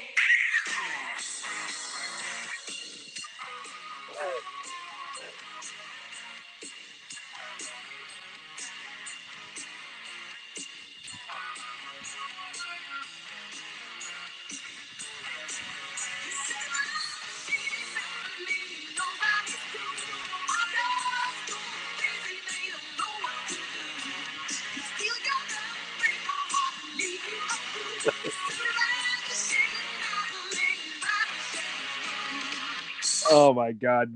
Like that theme song is so iconic. The Ravishing Rick Rude theme song for WCW. The two things that WCW gave Rick Rude that WWE couldn't do is they gave him an iconic theme song, number one, and they gave him that world title run. And that theme song is so good, man. He'll steal your girl, break her heart, and leave you a fool. Like that. I'm going to need all you fat, out of shape, Florida sweat hogs to keep it down so the ladies can see what they paid money to see. Oh man, Rick Rude. That I wish I was. I don't know. I wish I was born in a different era to enjoy a lot of the older stuff. Me too. And Rick Rude, just that was a motherfucker right there. He was a cool dude, man. Like they don't make it like him no more. They don't. No, cool they don't. Swagger. Yeah, he came out with the robe and everything like that, but he had swagger. He was cool. Yeah, he did. He did all the kissy face. He had the goofy haircut and stuff like that. But Rick Rude, he was cool, man. He had the strut. Like he felt it. Even when he came out the Smooth Operator, I seen some of those old clips. I'm like, dude, like he made that song even more cooler. Him like strutting to it. I'm like this guy was so cool. The way he carried himself was just cool. Like, hey, I want to be like that. Wrestlers nowadays, I don't even say that. Like, the only guy that I would ever say that I would want to be cool like is Adam Cole. That's it. Like, because of the same reason. Carries himself with that swagger. You know what I'm saying? Like, and that's what helps draw me to a wrestler. Like, that swagger, the coolness, like how they handle themselves. I'm built differently. I'm a black boy from Brooklyn. Like I'm attracted to a coolness factor. If you're cool, if your swagger's on point, you know what I'm saying? Like that's what I'm drawn to, like for a sports personality or a wrestler or anything like that. You have to be cool. You know what I'm saying? So, and Rick Rude was that. And this theme song helped kick that off too. Now I have that theme in my head. I want to listen to it as soon as we were done recording. He's simply ravishing. Yeah, Rick Rude. Just we've kind of touched base on this before, and I've talked about this with Kevin. It's like, when you think of over guys, when you think of somebody like as a kid, you could have your poster on their wall. Like, who would you think of? And Rick Rude fits it because he's the kind of guy you want to hang out with. He's the kind of guy you want to have a beer with, or smoke a blunt with, or go get some girls with. Like and he's another guy, like he's a Mr. Steal Your Girl, because he looks like a man. He doesn't just look cool. He looks like a man. Yeah, he does. You know what I mean? But that's your number 2. Now we're at number 1. Number 1, I don't think this is gonna be that shocking. I mean, anyone that knows me well enough, so it's not gonna shock a lot of people. So number 1.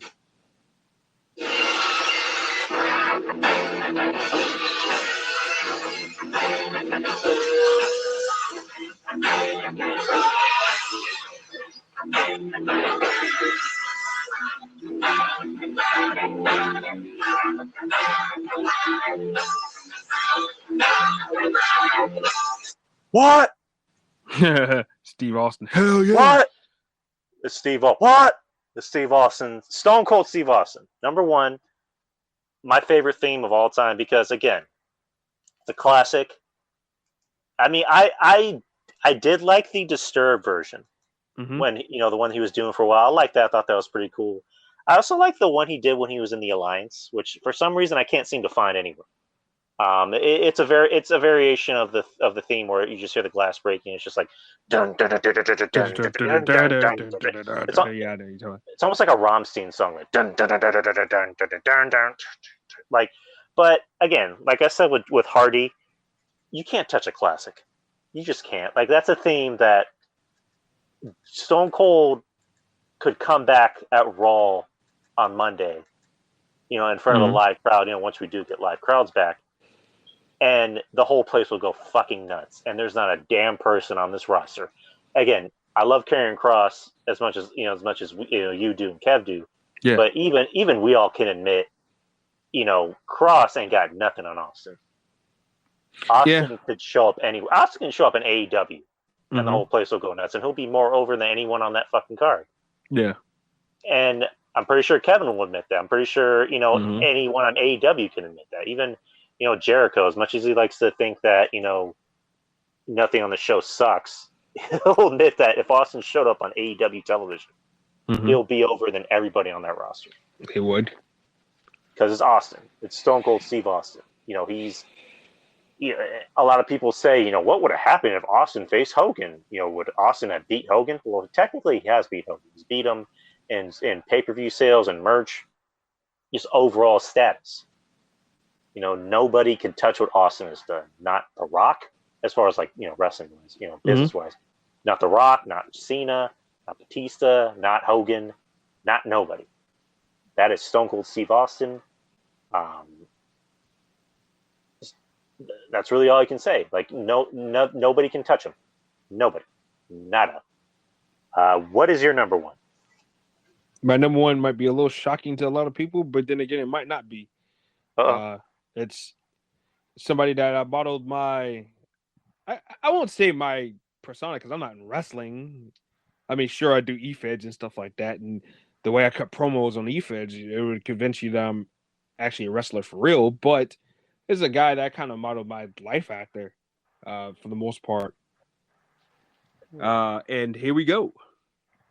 Oh, hey. Whoa. Well, I guess not. Yeah. All right, Bob. Whatever your name is. I don't really care what your name is, dude, but you gotta go.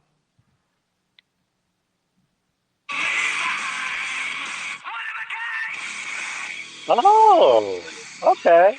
All right. I can dig that. Rob Van Dam. RVD. What guy? That I don't mean to cut you off. That almost made my top 10, and that was tough. Having to see which one I was going to pick. That almost made my top 10, and now I'm kind of pissed off it isn't in my top 10. But yeah, go ahead, dude. RVD, RTJ. I mean, it's not too hard to figure out why I am. That's the model that I picked, for my life. And Rob Van Dam is just cool, chill. That theme song was just perfect. Early 2003. You know what I'm saying? Just good stuff, man. And just Rob Van Dam is just one of my favorite wrestlers in general. That's why I hated the stuff he did with Katie Forbes last year in Impact. Right. But I'm glad he's in the Hall of Fame now. Um, and I'm just glad that he's still, going at his own pace and stuff like that. And I'm glad that he's still alive, first and foremost, too. And he's just Rob Van Dam is just one of my favorites, man. Just there's only a few people in this world, especially other men. But especially more specifically other men that I would model myself after. And Rob Van Dam is definitely one of them. And again, he has that coolness factor. He's a guy that you want to smoke a blunt with, you want to hang out with, and just talk shit with. Like he's a guy that he can't be a heel because essentially he's somebody that you're not supposed to like. He's a stoner. You're not supposed to like the stoner. So whenever he's trying to be a heel in TNA or Impact Wrestling, we can call it, it didn't work because it's like, Rob, you're already cool. Like, why do you need to be a heel? It doesn't work for you because we already like you. And the Katie Forbes shit, him trying to be this midlife crisis guy, I didn't care for it. I didn't because it's like I see Rob. It's like that response, that hashtag not my Rob Van Dam. That's not my Rob Van Dam. But yeah, whatever makes him happy. As long as Rob Van Dam is happy, it's all right. okay. But I'm happy that he's in the Hall of Fame. I'm happy that he came back to WWE television for a bit. I still think it's shocking that they allowed him to advertise his own weed wrapping papers or rolling papers. That was great. Which I can imagine how long it took Peacock to edit that out. But I'm with you. I love Rob Van Dam because he made something simple. He made a simple, hand gesture into something cool, which is RVD. Like that's something I'm not even gonna lie, I'll still do to this day. Like I do it too. As soon as I hear that thing go off, I do the whole thing where he's coming into the ring, and then he spins around for a bit, and he has his hands go up, and he stands in the middle of the ring. Rob Van Dam. Oh yeah, and I don't know if you pay attention to my EFED promos, but I do it in my promos. I go RTJ like that. That's why that's where I get that from. Yeah, dude. I mean, I don't do the finger point thing, but I do like to chant with it though. So like I mean, like he definitely models. I mean, he's the embodiment of cool. Like he's that guy. And I mean, that theme song was just one of the best in my opinion. Right. So before we get into our top 10 worst and talk about our honorable mentions, so about your EFED thing. So yeah, I watch your promos.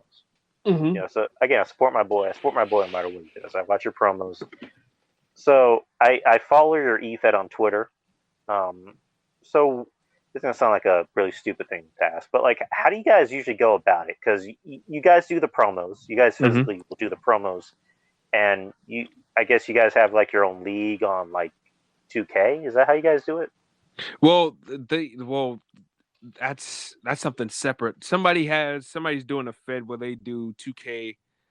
They get the calls, the creator wrestlers of different wrestlers, or us, and they'll have them on 2K. But the EFED that I do, which is CZW Explosion, like we just have certain guys and girls on Twitter. Some of them do promos, video, or they do typed tweet promos and stuff like that. And we just have matches on polls, and that's it. Oh, okay. But to your point about the 2K stuff, like no, that's something separate. That's my friend Daniel does that. He's got the Eclipse 2K where he just and I help design some of the calls and stuff, like creator wrestler. That's what call stands for anybody that's out of the loop. Right. I'll help him out with some of the calls, and we'll just upload them up. He'll download them, and he'll just put them on the show. And it's mostly from people from Twitter and stuff like that. So yeah, I mean, we just try to have a little side fun. Right. Because I was kind of pondering. I'm like, should I join? But I can't really. Drew Yari and CZ. Hey, that'd be a heavy hitter. Well, I don't know, because like, you got, obviously, to cut a promo, you got to either think it over or you got to cut it on the fly. I'm not very good at cutting promos because I mean, me and my friends, back in high school, we would just like fuck around and like cut promos on each other. I've never really been good at cutting promos. I think what it is though, is that most people are amazed how the switch is flipped. You know what I'm saying? Like when I cut the promos, how engaged I am and how like you would actually buy that I really am a king, how I carry myself and how I say different things and stuff like that. And then you hear me talk normal and it's like night and day, you know? So I think it's just more so of you have to find something to sink your teeth into and then just let it roll. Like in every promo that I do, I just don't do promos for every other match. I do promos for matches that have some type of story to it. Like, say for instance, probably one of the last ones that I did, the one I did this week was my new stable for this EFED I do called WEW. I have this new stable with these two younger guys, and I was introducing, the reason why I was introducing them, and then I gave my reasoning why I chose those two to pretty much be my Batista and Randy Orton. You know, I'm Triple H, and those two guys are my Randy Orton and Triple H, or my Randy Orton and Batista. And I just did that. And sometimes you just have to have a story, and if you don't have one, try to make one up. And I took and made one up. I said one of the kids took and hit me in the jaw, which of course he really didn't, but he hit me so hard in the jaw that I was impressed with him. And I told that story, and then the second part I did, I said that the other Drew kid was Yari so Show. good, so chaotic and crazy that he reminded me of a younger self. Yeah, I gotta buy one a of your younger version shirts of already. myself from 10 years ago. I just got the plain one out, so I wanted to have him in my stable. So yeah, like the ones you just have to find certain fun on it. And certain things to really that's more of a tribute to what the Raven King is named after. See, and a good catchphrase King after it's two parts. Raven was a girl. Like I don't know if you guys know, but I passed away a couple of years ago. By saying, and I say so the Raven part and Raven King. So these words were told her, and King is what my name is translated to in the Bible terms. Again, that's a thing I've been told all my life that you Rakim should definitely means trademark. king. And yes, I just definitely like I'm definitely gonna get that on T-shirts and stuff like that. That's a shoot. That's a shoot. No. And I've been told all my life that my name means king, so like I took and slapped those two elements together, Raven King, RTJ, Right. But no, that one graphic that Shaheen made for me, and shout out to him, by the way. I gotta hit him up. Sure. Yeah, man, he's great. That one graphic he made for me with the Raven King logo and everything like that, I am definitely considering putting that on a t-shirt, but I want to make the price reasonable, I don't want people paying like $30 for a fucking t-shirt, bro. Because I know how it is. I mean, fuck it, you damn well should. Nah, like I want it to be affordable for everybody, so everybody can get it, How like $10 tops. I know we're going off topic, and we'll definitely continue the list. But how do you like? I know you showed me the site on where to go to, but like, how exactly do you like have it to where you can make your own T-shirt? Like, you put your logo on a T-shirt. The EFED have they have the EFEDtees.com, like pro wrestling tees. Mm-hmm. They have that, and you pay a fee. Like I think it's either $5 or $10 or something like that, and then you can go ahead and put them on there. All right. Because I'm thinking about putting out my own shirt. I'm unsure, but we'll talk about that later. But anyways, let's get to the top 10. Before we get to top 10 worst, what were your honorable mentions for best? Honestly, the Nakamura's all his themes. I thought all of them were great. The first theme song I thought was great. The second remix with the violin was good. I thought the third one with Nita Strauss, I thought that was great, and I thought that his heel one was good too. So Nakamura has had 4 great theme songs. Randy Orton's voices. I know he can't stand the theme song, but it's a song that's synonymous with him. Legacy's theme song by It's a New Day by Adelita's Way. That's a good theme song too. Brooke Tessmacher's Tease and Touch theme song, that's a pretty good theme song. Right. I'm trying to think about some TNA. Bad Influence, that theme song. Both theme songs they had. I know the second one was more of an unused theme song, but that one's pretty good too. Daniels used that on TV one time. And but the main one that they came out to was great. And AJ Styles, all of AJ Styles' theme songs, the one he had in TNA, I am, and then I'm sorry, okay. Continue. Keep talking. I got to use the restroom real quick. Okay. And then he had his theme song in Ring of Honor, by Lab Rats. I forgot what it was called. The Demigods. And then his Styles Clash theme song in New Japan was great too. So AJ and even his theme now in WWE is great. I hate that it loops and repeats, but like it's definitely a good theme song. I like it. What else? Bobby Lashley's new theme song. His what's it called? His new one that he's been rocking. Like, I like that theme song too. Definitely one of my favorites to bump to at work. Titan, that's what it's called, by Def Rebel. Tony Storm's new theme song is good too. Lightning and Thunder, or Thunder Lightning, whatever.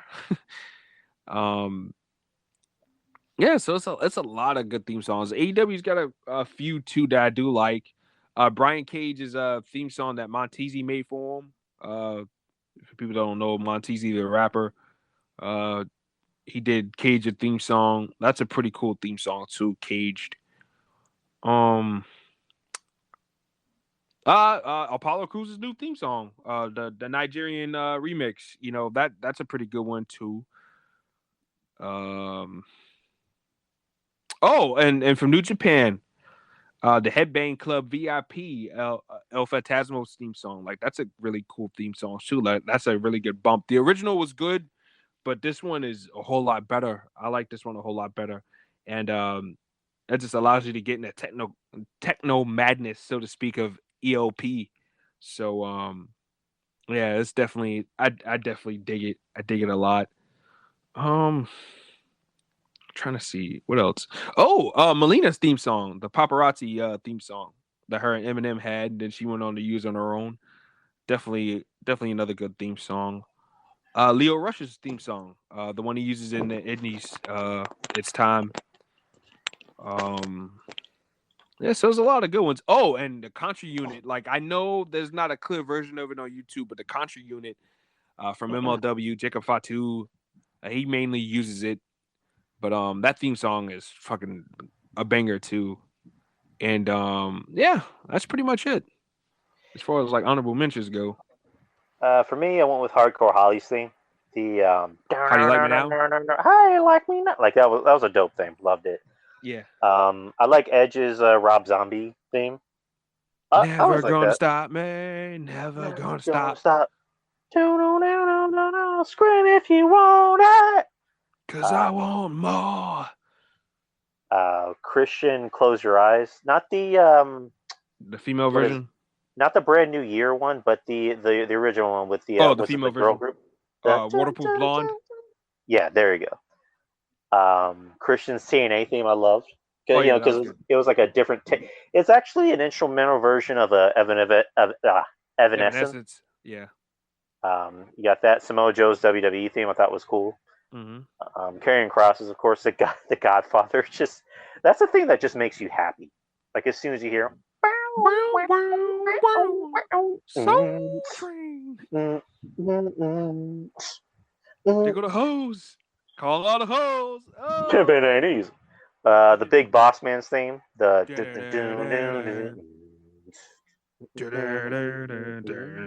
know somebody's about to get hurt.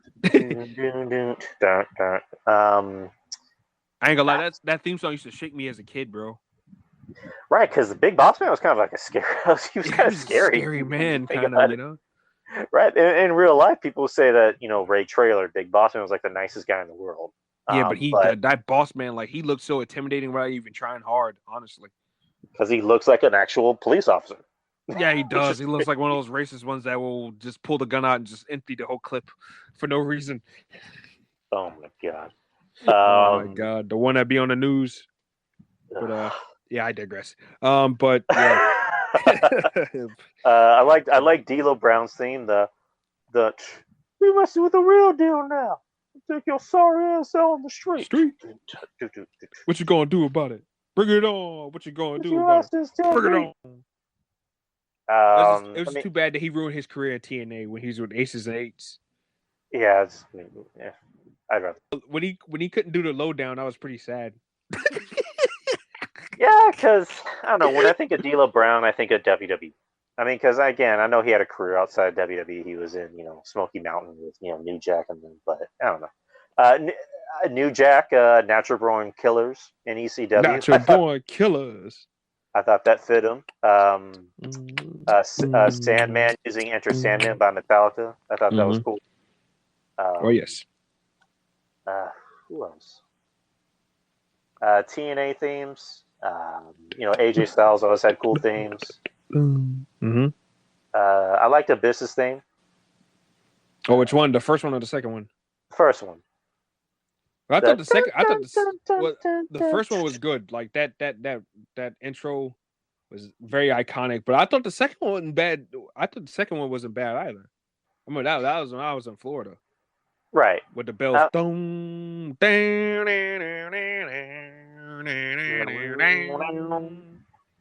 Kurt Angle's WWE and his TNA theme I thought were pretty cool.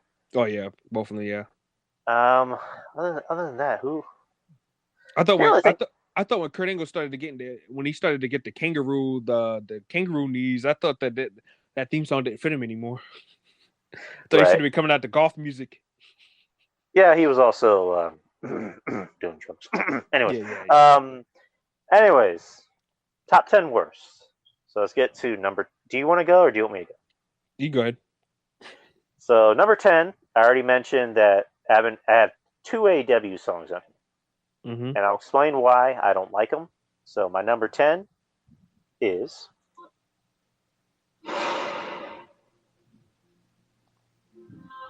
Oh my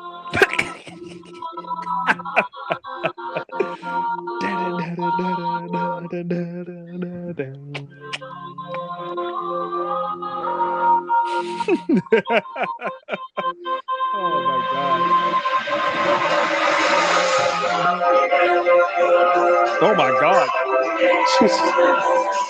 This explains why. Oh yeah, that's a little too much.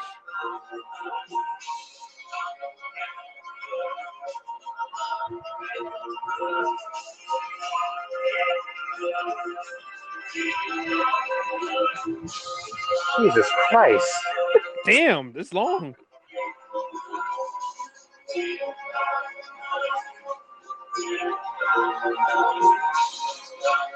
Oh, for the love of God, hurry the fuck up. Jesus Christ. If people give Triple H a hard time. At least his theme song straight to the point.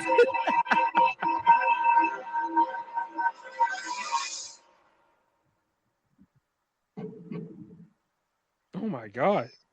Has more than one royal family.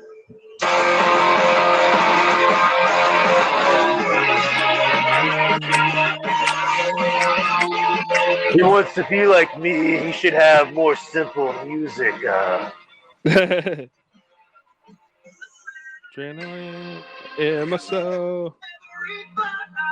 So number 10 is Mr. Cody Christ himself, Cody Rhodes from AEW. Cody. You can see I don't even need to explain why I don't like the song. Good Lord. Well, for one, before he didn't have that. He didn't have the that whole Messiah shit. Oh. Because before it would just cut into the wrestling has more than one family. Like I don't like the theme because I just think it's very cornball. Like it's very like it just seems like an alternative rock song, like an alternative pop rock song that you would hear. It's not a fighting song. Right. And I like the song in general because I like Downstate, but it's just like for a wrestling theme, it's not a wrestling theme. Like at least when they did Miz's theme, it fits Miz's personality. When they did Riley's theme, Alex Riley's theme, like it fits Riley's personality. When they did Zack Ryder's theme over, like it fits Ryder's personality. This it doesn't. It seems like it's to me. It's more of a Bitter X type of theme song. Right, because you know it's just like I have nothing against Downstate. Like RJ just said, Downstate has made some good themes for wrestlers because Miz just great fits songs. them. and just great songs in general. Same thing with Dolph. Dolph. Yeah, Ziggler's too. thing fits him. Cody's doesn't fit him. No, it Like doesn't. it does. Like when you think of Cody, you think like I liked his WWE theme. The Whoa, you're only smoking mirage. which I think that was actually Downstate as well, if I'm not mistaken. Like it was, the remix of the Smoke and Mirrors thing, which I actually like the Smoke and Mirrors thing. I'm not gonna lie. That was cool. This theme doesn't really fit him. Like it's generic and campy as hell. Like it's like a Burn in My Light with Randy Orton. Like I never liked that theme personally, and I know Randy hated that theme. And then it didn't fit Randy either. Right, because it was too pop. Like it was too pop. This is too pop. And then you add the where it's just like it's like Cody has like the biggest, or he probably has the biggest entrance in AEW. Probably don't even cut it. Yeah, and he's like a mid-carder at this point, pretty much. But that's another story. But I just it's a combination of I don't like the song and I don't like the idea behind the song. And you don't like the wrestler either. All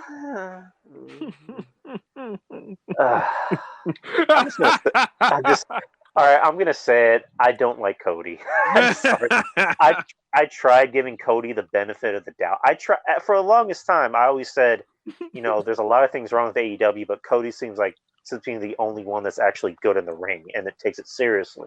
And his booking is usually like the best because it's not too confusing for the most part. Right, and now it almost seems like he's just another wrestler on the card. If we even see him, because he's gone half of the time anyways. Right, and then him and Brandy doesn't make it any better. Brandy. And then they're having that show coming out where it's just, do you really want us to hate Cody even more? Like, you know what? A lot of people that I know that are AEW fans, that won't say it publicly, but they tell me in private that they're starting not to like Cody. And I'm like, wow, okay. Because it's weird, because he's supposed to be the white meat baby face, and he's coming out to an Entourage, and he's coming out to Jesus Christ music, pretty much. Mm-hmm. And I wouldn't be surprised if he came down from the rafters wearing all white, and he's like blessing everybody in the audience. And he's out there working like a heel, but yet he's saying there's no such thing as heels or baby faces, and it's just like, Cody has lost it. Cody has lost me. Yari's doing a Lex Steele over there. God, oh God, oh God, oh God, oh God. God. Hey, try not to say his name in vain. You don't want Anchor cutting us off. You're gonna have Discourse calling Anchor. Hey, they're talking about fucking Lexington Steel. Handle that shit. Goodbye, everybody. Yeah, that was my number 10. Yeah. What's your number 10? Oh, you're gonna love this. Oh yeah, I'm pretty sure.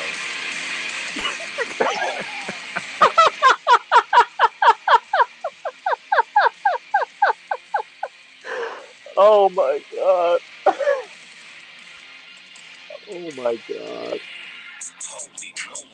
Oh no. Oh no.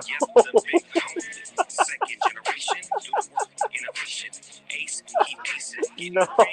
This shit's got it's bad, dude. Like that is bad.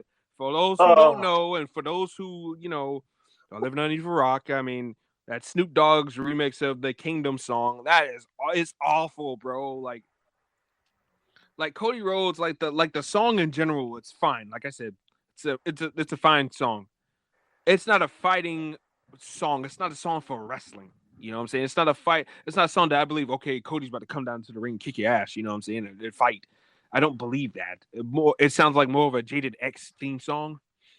You know what I'm saying? But Snoop Dogg jumping on the track does not help it at all. His voice does not go well with that beat, even though they try to trap it a little bit. Right. No. Awful. Garbage. Get it out of here. That's all I got to say about it. I mean, what else could I add to it that I haven't already added? You put Snoop Dogg on there, it just makes it even worse. I mean, ugh. And I Moving like on. Snoop Dogg, and I like Snoop Dogg too, but no, Yeah, Snoop Dogg Snoop Dogg on Sasha's remix, that was good yeah. because it went with Sasha's character. Mm-hmm. Snoop Dogg and Cody Rhodes, like that No. that doesn't go well together at all. Bad. Anyways, number 9. Mm-hmm. Ooh, child.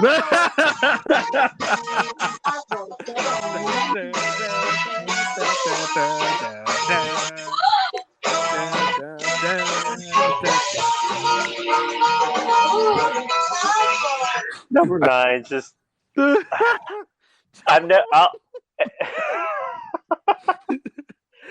just the beginning, just the beginning, just tells you what kind of song this is. Just the ooh Chavo. It's just like, so is Chavo supposed to be like this ladies' man? Like what the fuck? Exactly. The cornier nephew of Eddie Guerrero is supposed to be the ladies' man. Yeah, okay. So like yeah, Eddie, you automatically don't buy it. Like Eddie's theme went with him because the whole Latino heat thing worked for him. And even the lied, cheating, and steal one too. Right, exactly, and that worked for him. Mm-hmm. And I get it. You want to kind of separate. No, you want to separate Chavo from Eddie and give him this whole a different persona. I get it, but I mean, I've heard him in interviews say that he hated that thing. Like he hated that. Like, and this might be controversial. I actually like the Kerwin White theme over that. At least Chavo wasn't bland for a period. Right. I like the Kerwin White gimmick. I liked it. I mean, obviously they had to change it, after Eddie. But I don't know, the whole ooh Chavo dun dun dun. It's like something out of the George Lopez theme song. Like, oh my god! Like I love George Lopez. When you think about it, it was kind of racist. Oh man! But my god, that is my number 9. What about you? You guys ready for my number 9? Oh god, it's gonna be great. It's gonna be fantastic. It is Cody Rhodes again. Oh god. Ooh. No, I'm just kidding. No, it's this abomination of a theme song. Oh no, not Mark Henry. Come on. Not Mark Henry. You leave Mark Henry alone, sir.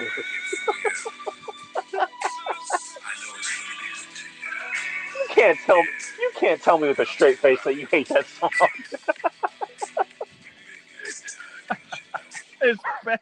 Dude, that theme song is bad, man. How dare you? Yeah, sure, it fit the gimmick, but it's bad. And I'll give you reasons, okay? It's okay. totally a blatant Barry White ripoff. Okay. Yeah. Come on now, that's a blatant Barry. Every time I hear that theme song at work, because I usually listen to this album, right? Right. And when that theme song, it's just like, oh my god, like it's so bad. Well, so I got something that you won't deny. Oh, baby. Like, the guy's clearly trying to be Barry White. And I'm just like, god damn it, man. And it once again, yeah, it fit the gimmick, but it doesn't give me the illusion that Mark Henry's about to come and beat your ass, Unlike, his later theme song that he'll, somebody soon to have in the don't future. get their ass whipped. Exactly. Somebody don't get their wig split. Whoa. I'll never be bothered, never be scared of a man. I walk through this land like I want. Man, I can't do it. Yeah. Exactly. Like, okay. The sexual chocolate theme, I won't say is my favorite. It's one of those things where it's just like, it's so bad and corny that I like it at the same time because it fit the sexual chocolate thing. But you're right, it's not a cool thing that you can imagine him beating someone's ass to. Like his, well, not current thing because he's not wrestling anymore, but like his theme before he retired, which was 3-6 Mafia, like that fit him, because that fit the Hall of Pain, that fit, oh shit, somebody is gonna get their ass beat. Exactly. Especially that shot they used to shoot Mark Henry. Do you remember they used to shoot him from the behind? Oh yes, that was great. That was a great shot. Pause, because that sounded a little off. But yeah, when they used to shoot the angle from the behind of Mark Henry stepping out of the stage, Like it just the whole thing it just fit, Right. I loved it. I Mhm. love that theme. I still love it. I still bop to it. Yeah. Yeah, sexual chocolate. Sexual chocolate is your number 9. Yep. Number 8. Another AEW thing. Oh god. And I have a feeling you know what it is. Number 8.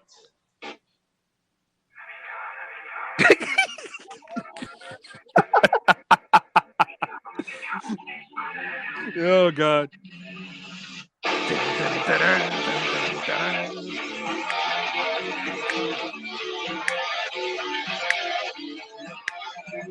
You were beautiful on the inside,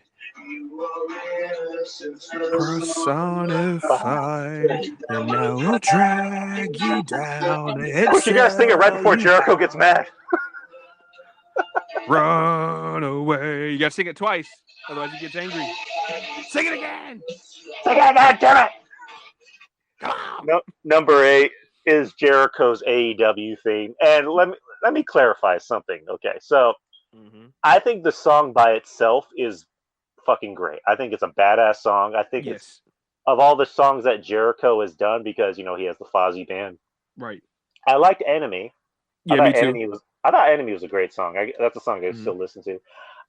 I have a hard time listening to this because we just made that little inside joke about Jericho, where supposedly on taped AEW shows, if the crowd isn't really singing the song, if they're not really into it, he'll have them re-sing it again, because he wants he wants the fans to actually sound like they're actually into his song, which, based on what I just said, I don't think they really are. Yeah, exactly. Because the song's like 3 years old, bro. Like, come on, man. Like, it's a song you used in mainstream before you used it as a theme song. Like, it's just, Remember, I don't know. Like, it was a takeover theme a few years ago. Was it? Yeah, it was. Which takeover? Takeover. Because I don't remember. I honestly don't remember. I think it was a takeover back in 2017. It was Takeover Chicago, I believe. That was when Pete Dunne beat Tyler Bate for the UK title. Why the fuck don't I remember that? Mm-hmm. I honestly don't remember that, dude. Yeah, because I remember them showing the clips of the video with him all in the mic making those weird fucking faces and shit. Huh. Mm-hmm. I really don't. I honestly don't remember. But yeah, that's my number 8. Again, great song. I just don't like the idea behind it, where it's just like, anytime I see Jericho come out, which it sucks because I've always liked Jericho. I liked him, and he's always been one of my favorites. Him being in AEW, he's really ruined himself in AEW. Like, he's out of shape, which which comes with age.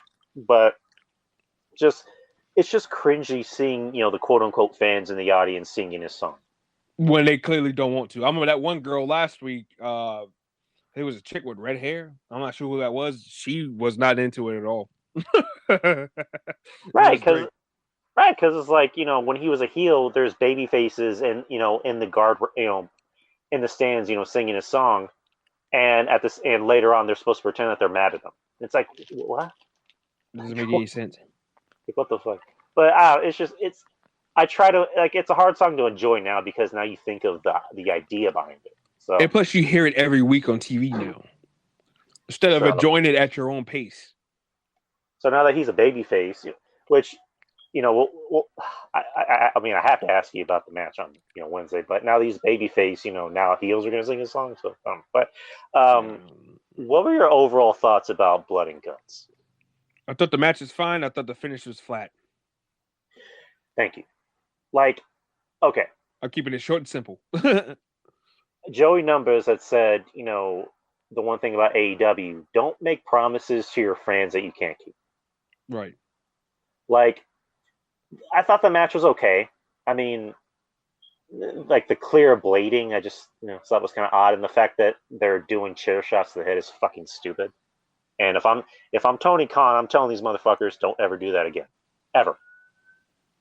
We don't do chair shots to the head for a reason, so don't ever fucking do that.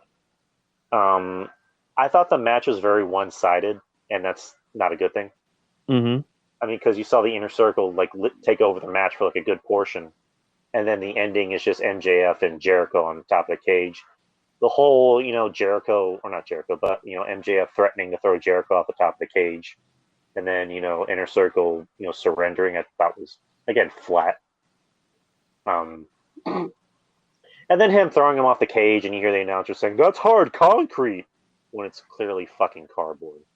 So, I didn't like it.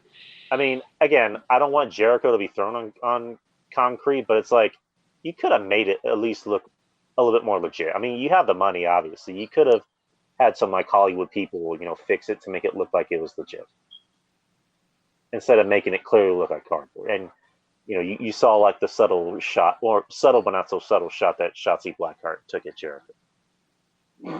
Yeah, if they would have shot it at a different angle, I think it would have been a whole lot more better. I pitched this the other day when I was talking to somebody on the phone about it. I said what they should have did was they should have shot the angle from behind MJF's back. You have MJF, he shoves Jericho off the cage, so all you see is Jericho falling off the cage, right? Right. And then you have MJF just turn around with a bloody face and just wink at the camera. And you just end the show right off the bat like that. Yeah, exactly.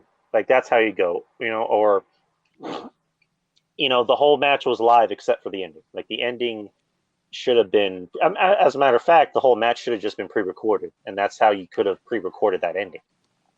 Similar to your idea, like that could have just been it right there. I mean, good. I mean, it's good that MJF and his group won, but just it kind of made them look weak. The build-up I thought was bad, because MJF's group was only a group for like 2 weeks until the Inner Circle came back and beat the fuck. And they out pretty of much them. They already got their just desserts already. Like, you should have kept them. You should have kept them the fuck away from each other. It also didn't help with the constant commercial breaks. Like, this should have been your main event for what's the next pay-per-view, Double or Nothing. That should have been your main event, especially if it's going to be in front of a sold-out crowd. That's your main event. So the fact that they gave it away for free on TV, like, it ruined the match. Like, it would have been much better at a pay-per-view. And also, that would have been the best way to go out on a pay-per-view, is that have Jericho be thrown off the cage, and then it ends with Jericho being carried off in a gurney. Eventually that's like your main event for All Out, or whatever. But we're not even a main event, but that's like your big money match for All Out. But yeah. So shit, what was your number 8? My number 8. You ready for this? Yeah. Oh, come on.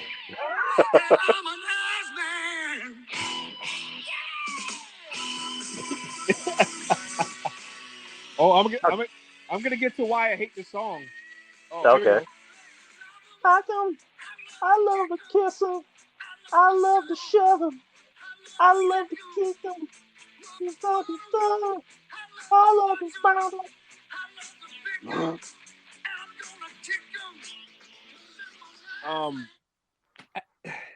First and foremost, how you gonna shove an ass?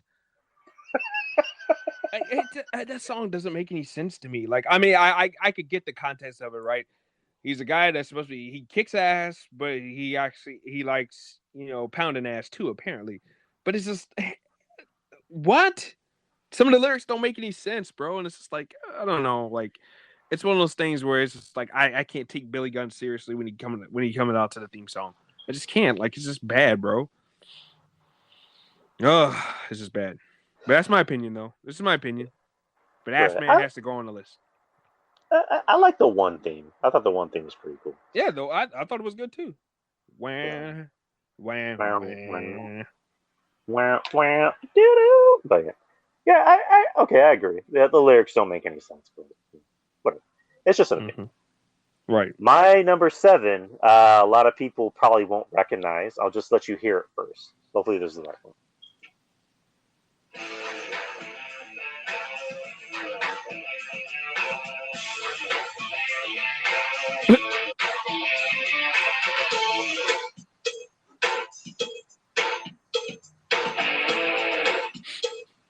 Any ideas? No, I have none actually. That was my controversial number 5 for the best themes. That is Chris Benoit's WCW thing. Oh, Which, funny story, that theme was used in a porno. damn! WCW been watching a lot of porn to get their theme music, huh? Because that apparently the NWO's theme song was apparently a porn production music too. Which in a sense you can kind of get it though. I mean, yeah, that makes sense. I remember. This might be too much information, but I remember clapping cheeks to the NWO theme song. So yeah, it's definitely it's definitely one of those songs you can get down to, if you know what I mean. Oh, I know what you mean. New Warlord. Yeah, it's just, what's funny enough is that I actually remember the porno.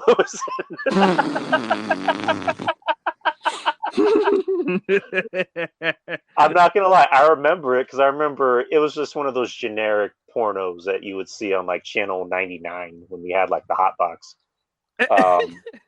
And it was just some naked girl, splashing water on her leg. And I just remember hearing that thing. I'm like, is that Chris Benoit's name? Is he gonna come out in this?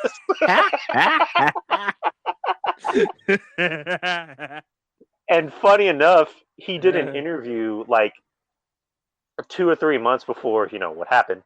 And they actually brought that to his attention. He's like, did you know your WCW theme came out in a porno? And his response was just like, okay. Oh, man. It's just a bad theme. It was bad. But that's my number 7. What is your number 7? My number 7? Are you ready for this? I am ready for this. Okay, here we go.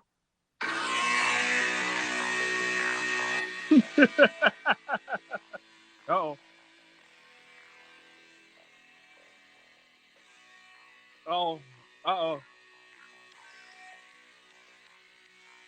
Who the hell is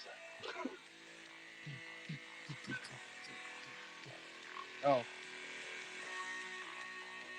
Oh. Oh, okay. Buff Bagwell and Scotty Riggs? Yep. Oh, my God. Oh, man. That is pretty bad. Mm-hmm. Yeah, I mean, that's pretty self-explanatory. It's just bad. B-A-D bad. And, I mean, American males, good Lord. What the hell? They're like two guys running a bod spray ad from back in the day. You remember Bod Man? Oh yeah. I actually thought when I was a little kid, that if you sprayed that perfume on you, you get abs. I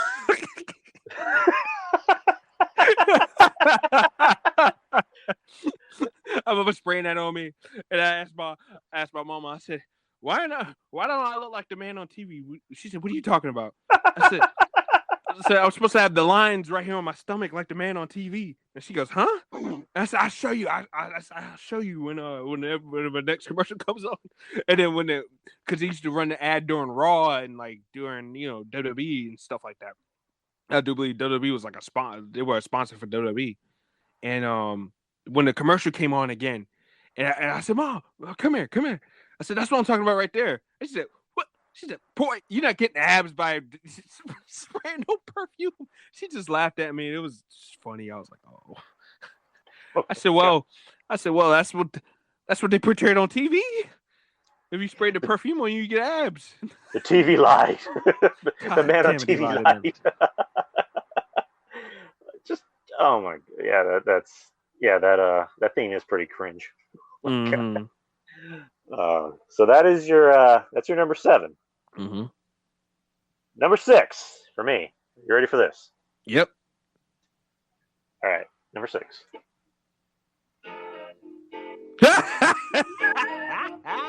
Just Look at me. look at me.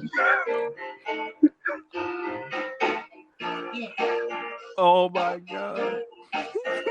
Just look at me. Look at me. Ain't I a sight to see? The damn world will see. Look like me. God. But they don't. Number 6 is Rob Conway's old theme, the Look at Me, which Rob Conway I didn't have a problem with because I always thought Rob Conway was a guy that could have been something in the WWE. Like, he's a guy, I thought could have at least been an Intercontinental Champion at some point. Yeah, he had a good look. And he was all right in the ring. He wasn't terrible, but he wasn't great. He wasn't great either. So right, he was in that average bit, just like a lot of the guys around that time. Right, and just that theme is just like so awful. Like, it doesn't get you excited. It doesn't make you want to boom. It's a boring tone and boring pace theme song. Who's supposed to get excited or get mad at somebody coming out to music you play at the YMCA? The fuck? Like it sounds like a song from Toy Story or something. Like exactly, it does sound like something Randy Newman would make. Look at me. Look at me. Like me. I'm Lotso the Bear. Just look at me. Dun, dun, dun. They have John Goodman do the voice. Ain't I a sight to see? The whole damn world wants to live like me, but they can't. But that's my number 6. What about you? Are you ready for this? I'm ready for this. Uh-oh.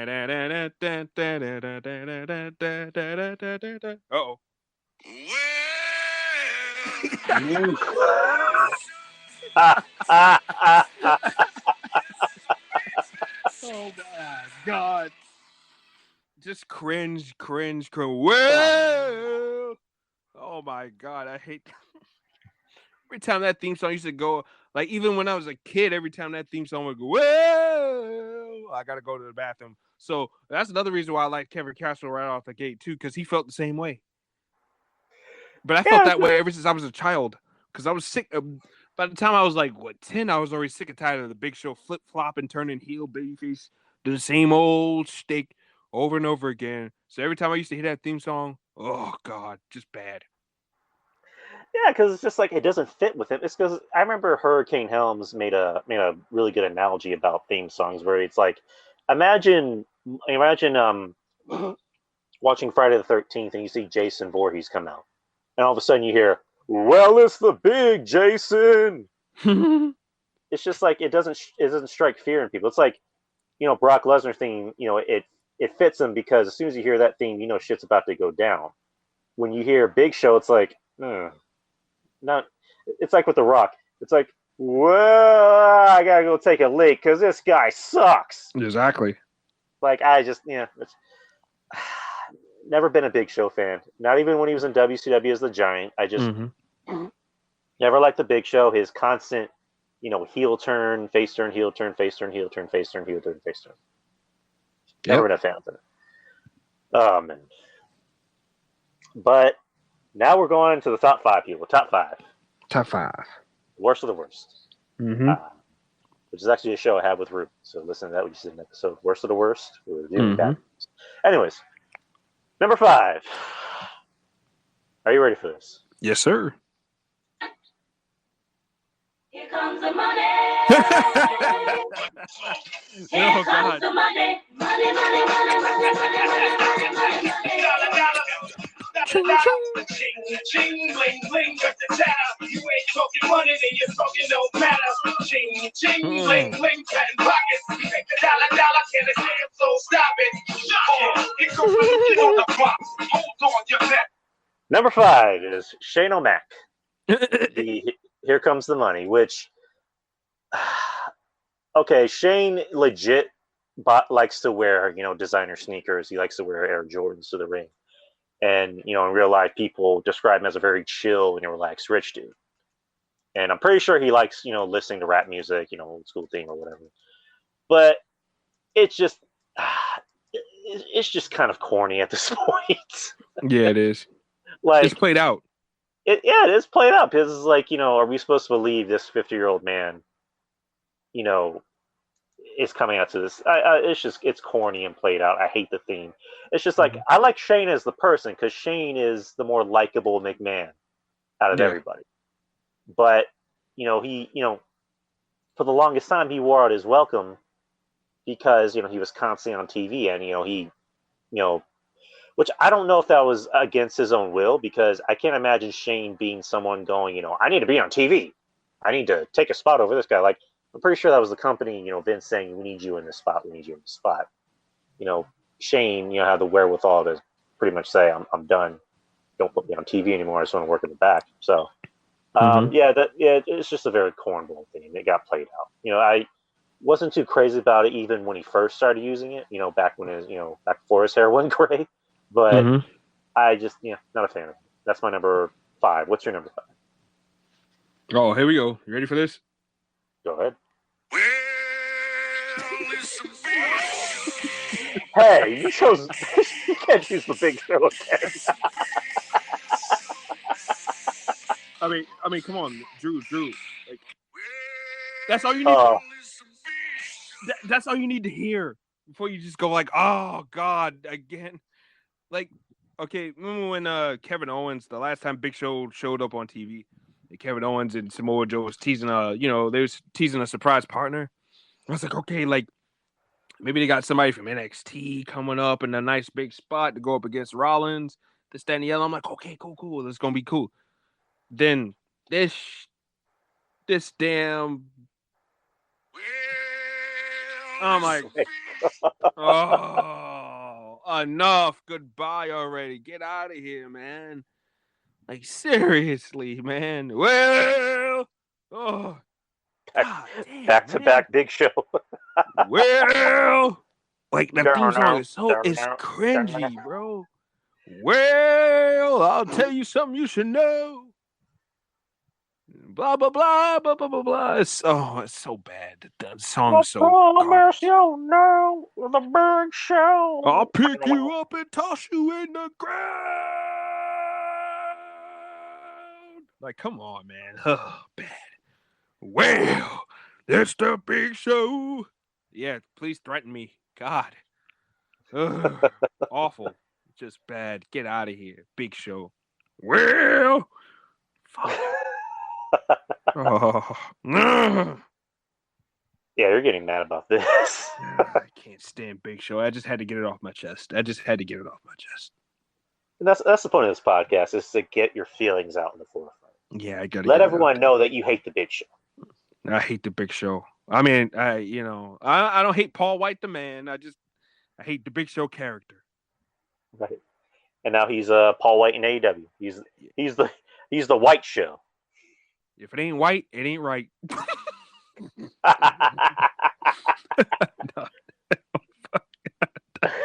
Oh my God. Oh, all right. Man. All right. Number 4. Mm-hmm. Are you ready? Yep.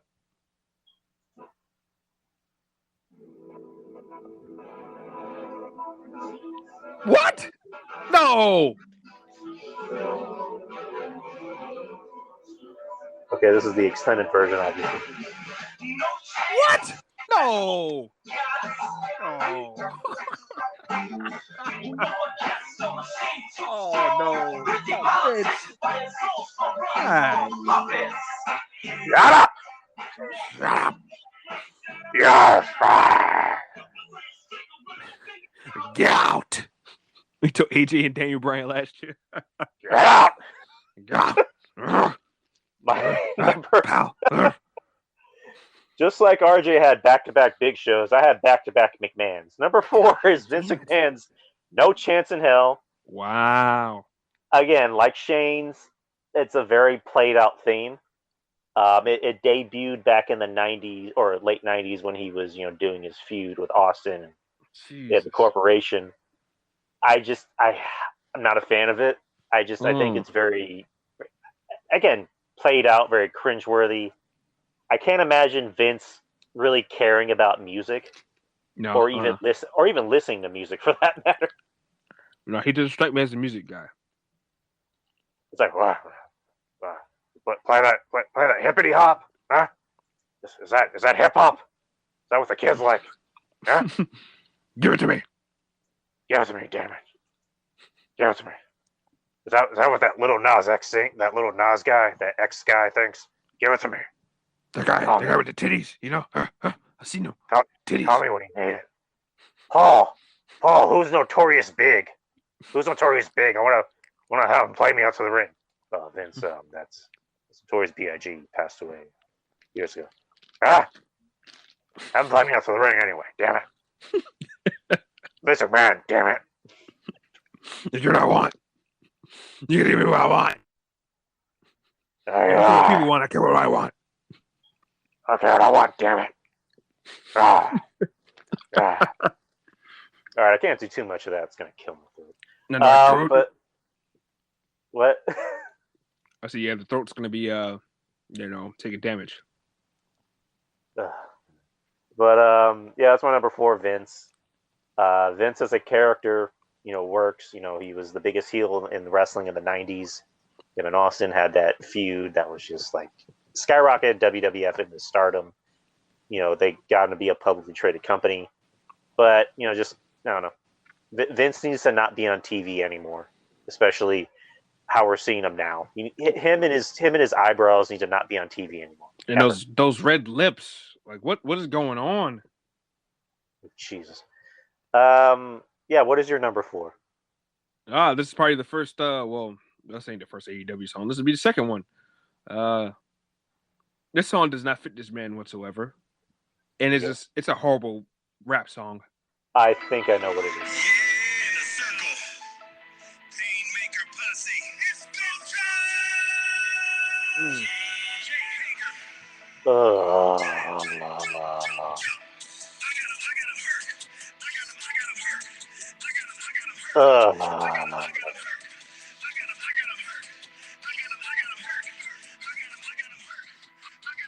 Oh God, I got douche chills. I got douche chills. Hey, I got douche chills. Hey, I got douche chills.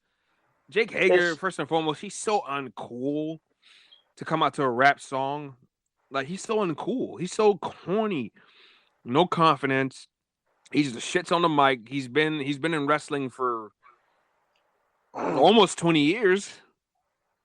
And like he's awful. And then the theme song is awful too. It's awful. This is bad. And Jake Hager's bad too. So yeah, go figure. A shitty theme song for a shitty wrestler. I said it once before. If you want to look up the definition of out of place, look at Jake Hager's theme. Mm-hmm. Look at Jake Hager coming out to rap music or to trap music, whatever you want to call that. It's just like,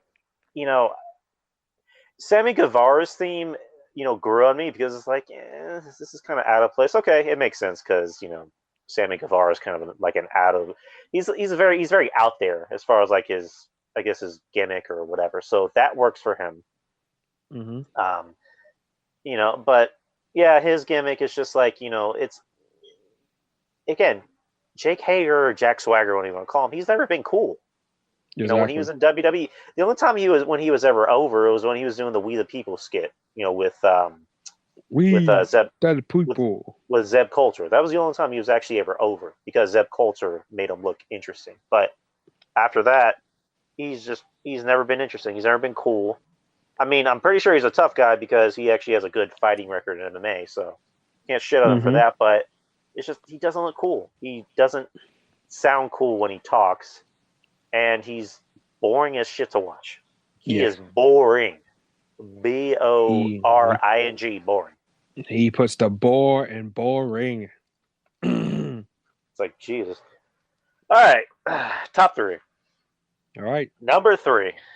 Well, no.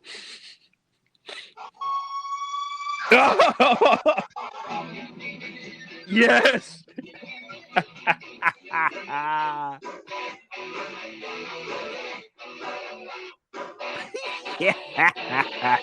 Number 3. Natty Neidhart. Natty Neidhart. Natty. Natalia, whatever you want to call her. The fact that to this fucking day, RJ, they still allow her to use Brett's theme. Yeah. Or she's got a new theme song now. Yeah, I'm pretty sure it's another remix of the Brett theme, but it's slightly different now. It's got like more drums and more of a heavier guitar riff to it now. I'm pretty sure it is, but it's just like it's still the shits though. The fact that you give her Brett's theme, which Brett's theme, WWF days was cool, Mm-hmm.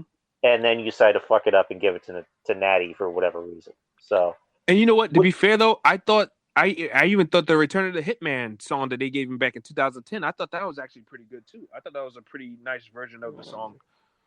I'm in the camp of like I just prefer the original. Right. But anyone who's listening to my show, you know how I feel about Natty. Yeah. RJ knows how I feel about Natty. Y'all know how RJ feels about Natty too, so Of course. Me, Kevin, Drew, we're leaders of the anti-Natty brigade. I think Monty's on that train too, so yeah, Natty. Ugh. The fact that she can't even get over in her own hometown. I know, right? Sasha Banks punked her out in her hometown and everybody cheered. Like, it's just like that just tells you Natty's career. So that's my number 3. What is your number 3? Y'all ready for this shit festival theme song? I couldn't believe they actually let these boys get on TV to this damn theme song, AEW.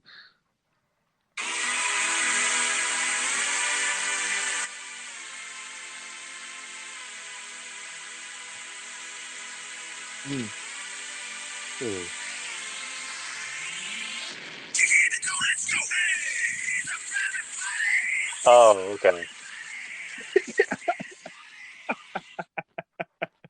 Who thought that it was okay to do a little John ripoff? That's bad. That's awful. I feel bad. I feel bad for Mark Quinn and Isaiah Cassidy. I'm cool with Mark Quinn in real life, so like I feel bad about that. So, but it's just like, damn, bro, like it's bad, man. Like it's really, really bad. That theme song is awful. It was awful. So I'm glad they gave him the new one. The new one's a little bit better, but that's just Yeah, I mean, I think this is just my opinion, but most AEW themes that I've heard have really not been that great. I mean, I like that they gave Christian his old like a variation of his old TNA theme, so it's good. No, he's flat out coming out to the TNA theme now. Okay, well that's good. But yeah, like it's a combination of like the themes that I have heard haven't been that great. I mean, I think Kenny Omega's theme is stupid. Yeah, probably because I hate Kenny Omega. That's the difference. And then everybody else's theme is just like I wouldn't be able to tell you who's who personally. Right. Granted, I haven't really been watching the show. But, yeah, that's it. That's your number 2, Private Party. My number 2 is.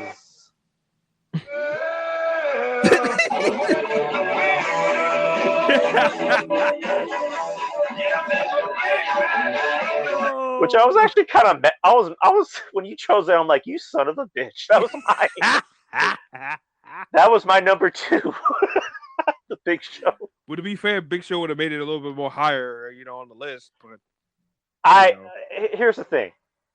I was having, like, I'm thinking in my head. I'm like, okay, my number 2, my number 1 could have easily, been switched.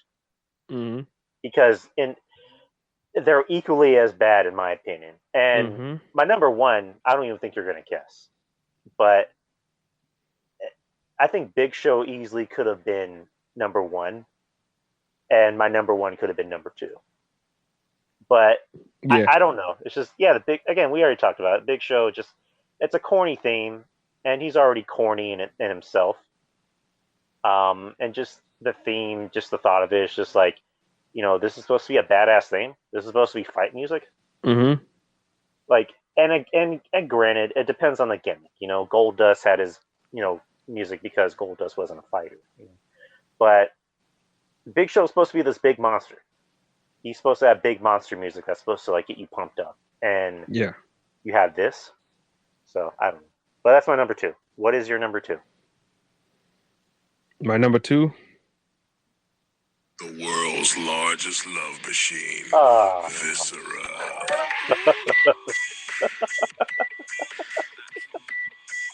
Okay, all right.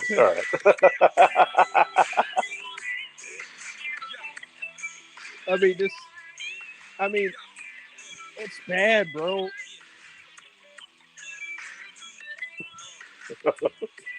I laugh when I hear it, though. I mean, I don't think it's a great theme. I just laugh when I think about it. Yeah, it's more of a comedy theme because the guy's like, praise God. I ain't never seen nothing like that before. Oh, damn, baby. You know, a bunch of, you know, I guess sexual innuendos and shit. So it's just like, it's very weird, but it's just a bad theme song for an intimidating man like Viscera. And I get what they were going for there. That was just during his love gimmick, but it was just like it's a shitty theme song. They could have given him something better than that. They could have paid some rapper to rap through that. Like that's when they was using like indie like rappers like not Coco Beware, Cody Beware, and S Preem and a couple of other like you know rapper like indie rappers. Like they couldn't pay one of those guys to do a song, to do Viscera song. Like it was bad. Yeah. I mean, again, I like it for the comedy. Man says he says praise God.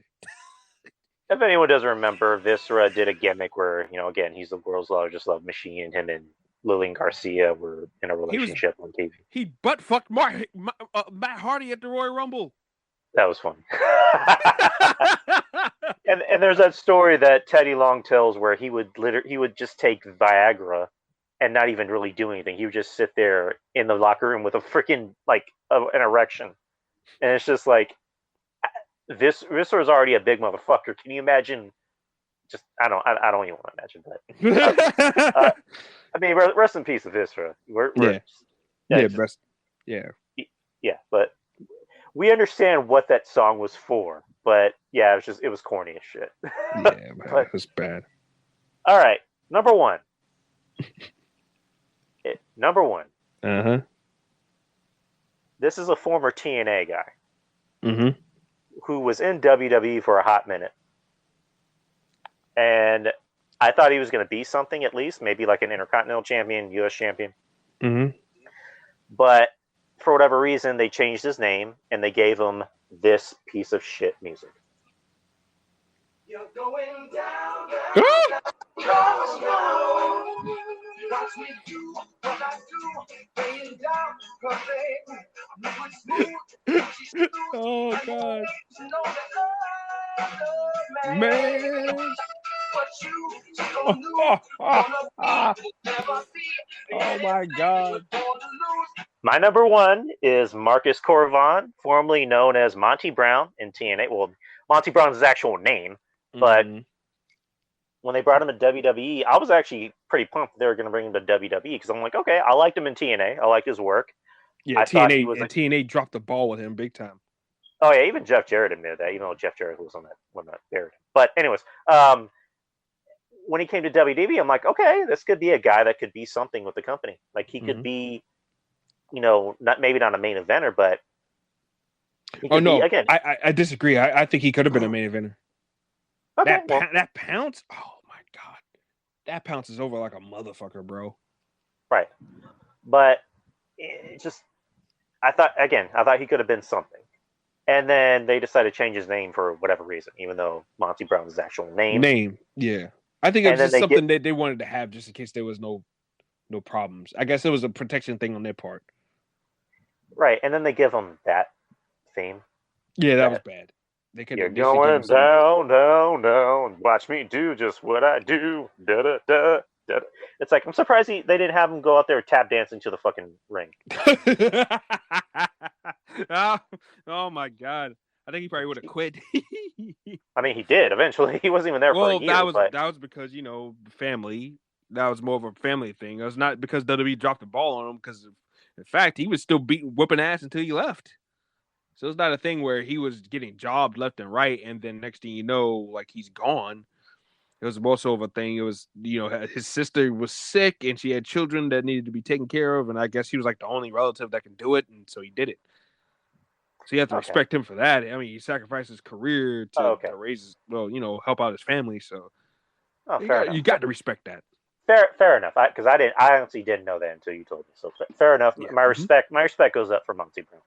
Yeah. But my respect for that theme never wavers. Awful. Just awful. Great God. Awful. Just all right. So, RJ, what is your number one worst wrestling theme of all time? This theme song. I can't stand this guy any longer. When Kevin Castle used to rip this guy a new one, and I think you guys all know or can pretty much figure out who I'm talking about here. When he used to rip him a new one all the time back in the day, back when I was in like middle school, high school. Like, I used to kind of be like, kind of defend him a little bit. But after a while, like once I left high school and started seeing him more and more often outside of WWE and at TNA and Ring of Honor and all this other stuff, I was like, God, like Kevin Castle's right. Like this guy's a fucking douchebag. Like I can't stand this guy. And here we go. Here's number one. The man, the myth, the legend, not himself. Okay.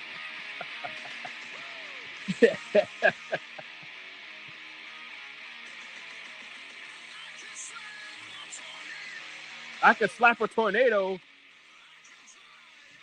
He could drive a sea. Oh my God. I can slap a tornado. I can drive up a sea. Yeah. What was Kevin Castle's version? I can peel a potato. I can drive fans away. Yeah. Kevin Castle is a legend. But yes, that theme song is so bad, bro. It's bad, and he's not lying. It's an awful theme song, man. It's awful. Yeah. It's not fighting music. Like I don't get hyped for a fight. Like it worked for Matt Hardy when he was doing the Matt Hardy version 1 thing. That song, it does give you douche chill vibes, but like after he turned babyface and all this other stuff, I just think that he needed something heavier, bro.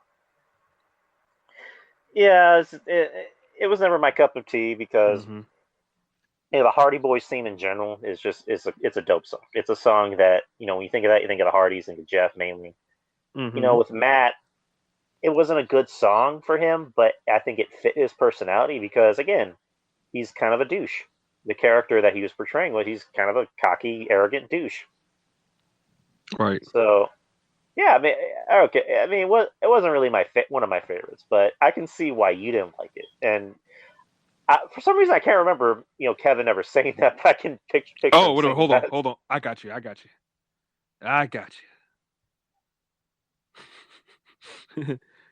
Where is it at? Oh, which one is it? It's in here somewhere. I can peel a potato. It's famous on YouTube, man. Oh, Kevin. I think might be here right here. Oh. Matt Hardy is such a loser that he has to come out and he has to defend himself because he's so paranoid that he's not popular. He has to always check his popularity like he's like a Tiger Beat magazine Backstreet Boy. It's not trying to be a heel. It's like watching a chipmunk try to be a heel. It's like watching a ferret excel from Whopper. But it's Matt Hardy's show. But I agree with Paul London. Matt Hardy's worse on him.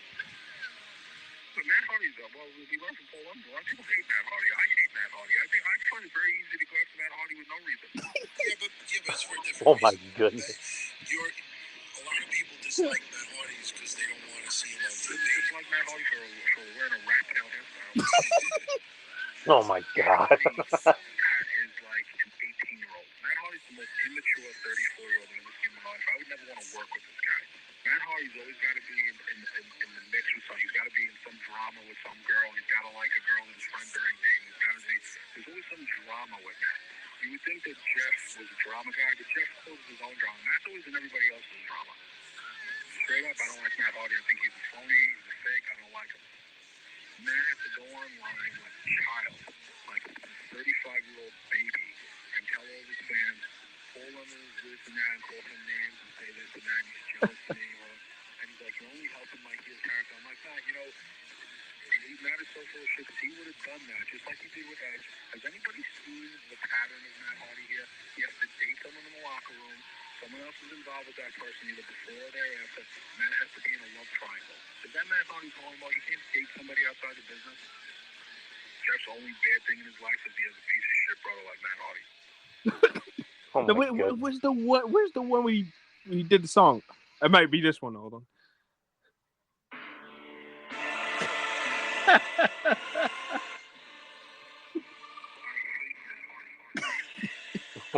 I hate Matt Hardy. Oh my God, Kelly.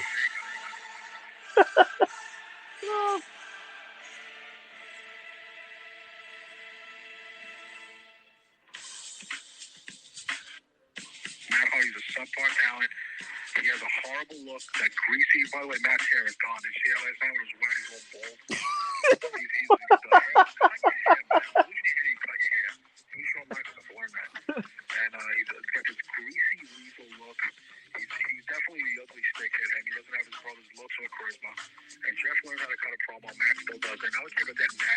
He's got that stupid I can peel a potato. What was it say? I can peel a potato. I can drive.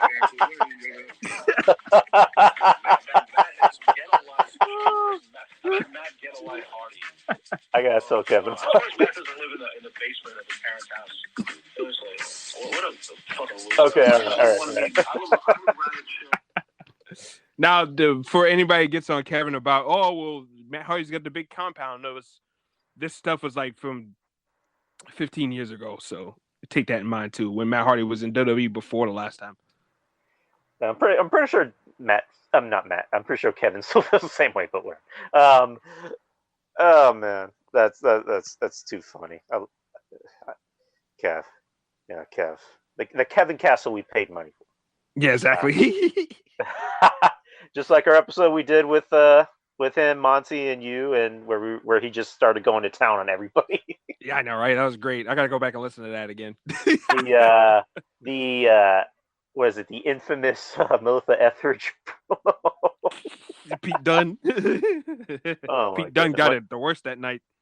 I just remember like was he on, like he said he was on drugs that night, so he's just like going to town on everybody. Mm-hmm. Oh man, but yeah, that's our top 10 worst. Do you have any honorable mentions?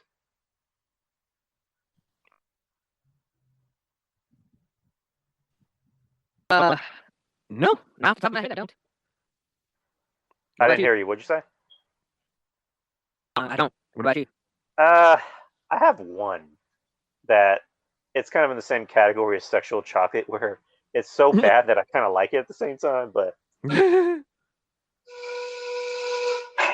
He's oh my God. Such a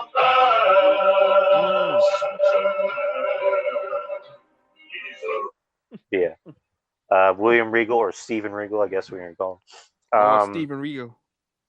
The Core, that Nexus ripoff. Which one? Hated that. I guess the first one is "I'll be your end of days." I don't know. Because they got a song. Hated it. Johnny Gargano's was it Paramore theme when he was a face? Didn't like that at all. Zack Ryder, never liked his theme.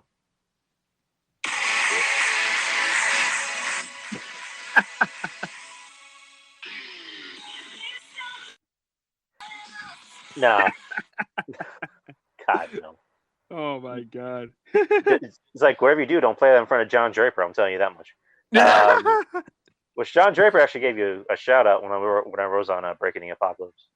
Oh, word? Oh, that's what's up. Yeah, I was on. Go ahead. No. Was this episode? Is this show on Patreon or is it on? What platform is it on?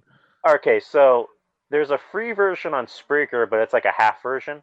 And then if you want to listen to the fullest show, it's on Patreon. Patreon, okay. So on Sunday they recorded a pre-birthday show because his birthday was yesterday. Yeah, it was.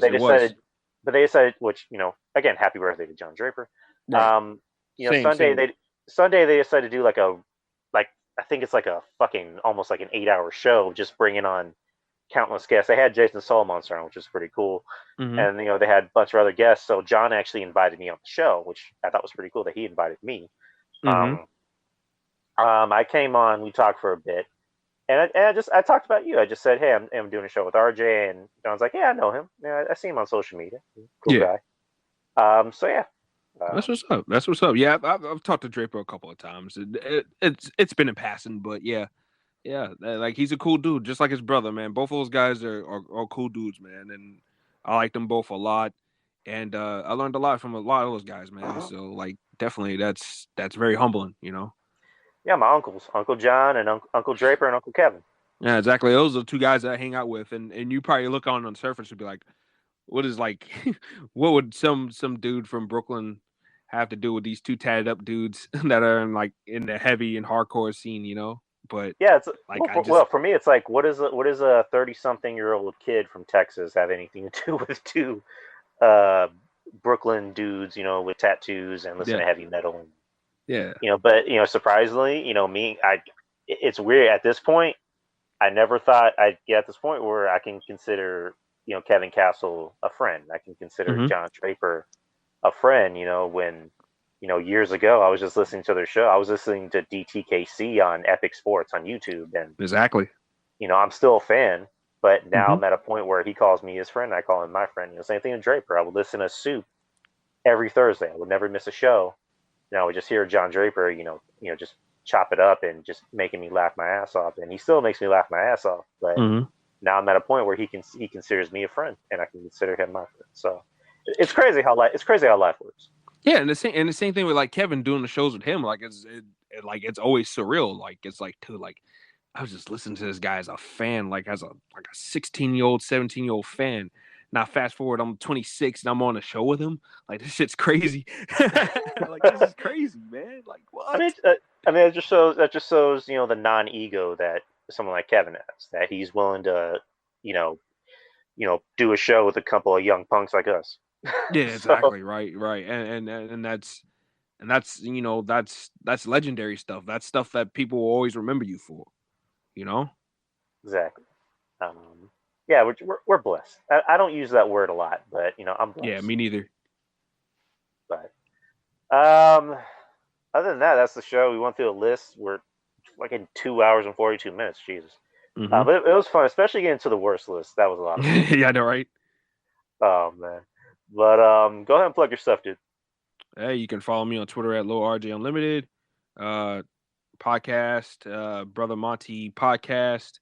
And my solo show, RJ and the Savage Squad show, which, like I said earlier, we did an episode earlier. Me, Thomas, and Monty. Monty just dropped by for a couple of minutes to give a little update. He did a little review on the movie Tenet with Denzel's son and Robert Pattinson. And me and Thomas just talked about blood and guts and a couple of other various topics. And we took a couple of questions. So, yeah, check that out if you're interested in everything like that. And, hey, Drew, pleasure as always, man. As always, dude, it's always fun having you on here. I mean, it's like I was saying when I was on Breaking the Apocalypse. I have fun doing this show, doing these kind of shows, because when it's the wrestling shows, yeah, it's still fun because we can have fun, you know, just talking shit and, you know, whatever. But when it's just like a non-wrestling show, it's more fun because we're just talking about the things that we like. You know, we're talking about movies, you know. I mean, we're talking about, you know, themes, wrestling themes. Because, you know, yeah, it's wrestling, but we're not really talking about the current product, which at this point, it almost feels like it's a chore having to, you know, review wrestling and, you know, current wrestling, because, you know, some of it's good and then, you know, some of it's not very good.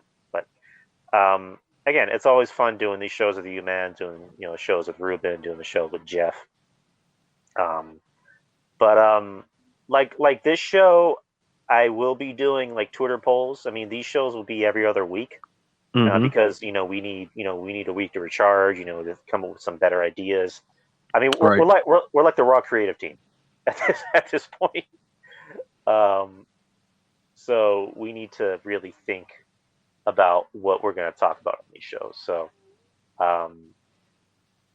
usually, like, you know, a few days before, like maybe 2 or 3 days before the show, I'm fucking old. Usually like 2 or 3 days before we, you know, record a show, I'll just put up a Twitter poll saying, hey, what do you want us to talk about? And the top 2 choices are what we talk about. So it's that simple. Or, I mean, again, if you guys have any ideas on what you want us to talk about, you know, hit me up, hit RJ up. you follow us on Twitter, so give us some ideas, and we're open to ideas. So tell us to rate all the OnlyFans out there in the world, like no, I'm just kidding. But oh my God, hey Drew, whatever you do not watch the Spurs game. Oh my God, don't watch it. Just don't talk about the Spurs, please. Just don't. Please, no Spurs, please. I forgot what I was gonna say. Anyways, just send me the link. Mm-hmm. I probably won't upload it right away because I'm about to eat dinner and I have to wake up early tomorrow for work. Right. And then I'm gonna see my mom for Mother's Day. Which again, happy Mother's Day to everybody. Yeah, exactly. Happy Mother's Day to all the mothers out there. There's a lot of special women out there that are mothers and everything like that. My friend Nadia, our friend Nadia just had her baby Thursday night, so shout out to her. So she had it just in time for Mother's Day. Congratulations, Nadia, if you ever will listen to the show. Happy Mother's Day to my mom. Happy Mother's Day to all the moms out there. Yep. All the moms that try, all the moms that are actually there and make an effort to raise their kids. So happy Mother's Day by the time this episode comes out. That's it. That's the end of the show, guys. Take care, and we'll see you at the next top 10 list. Peace. Peace.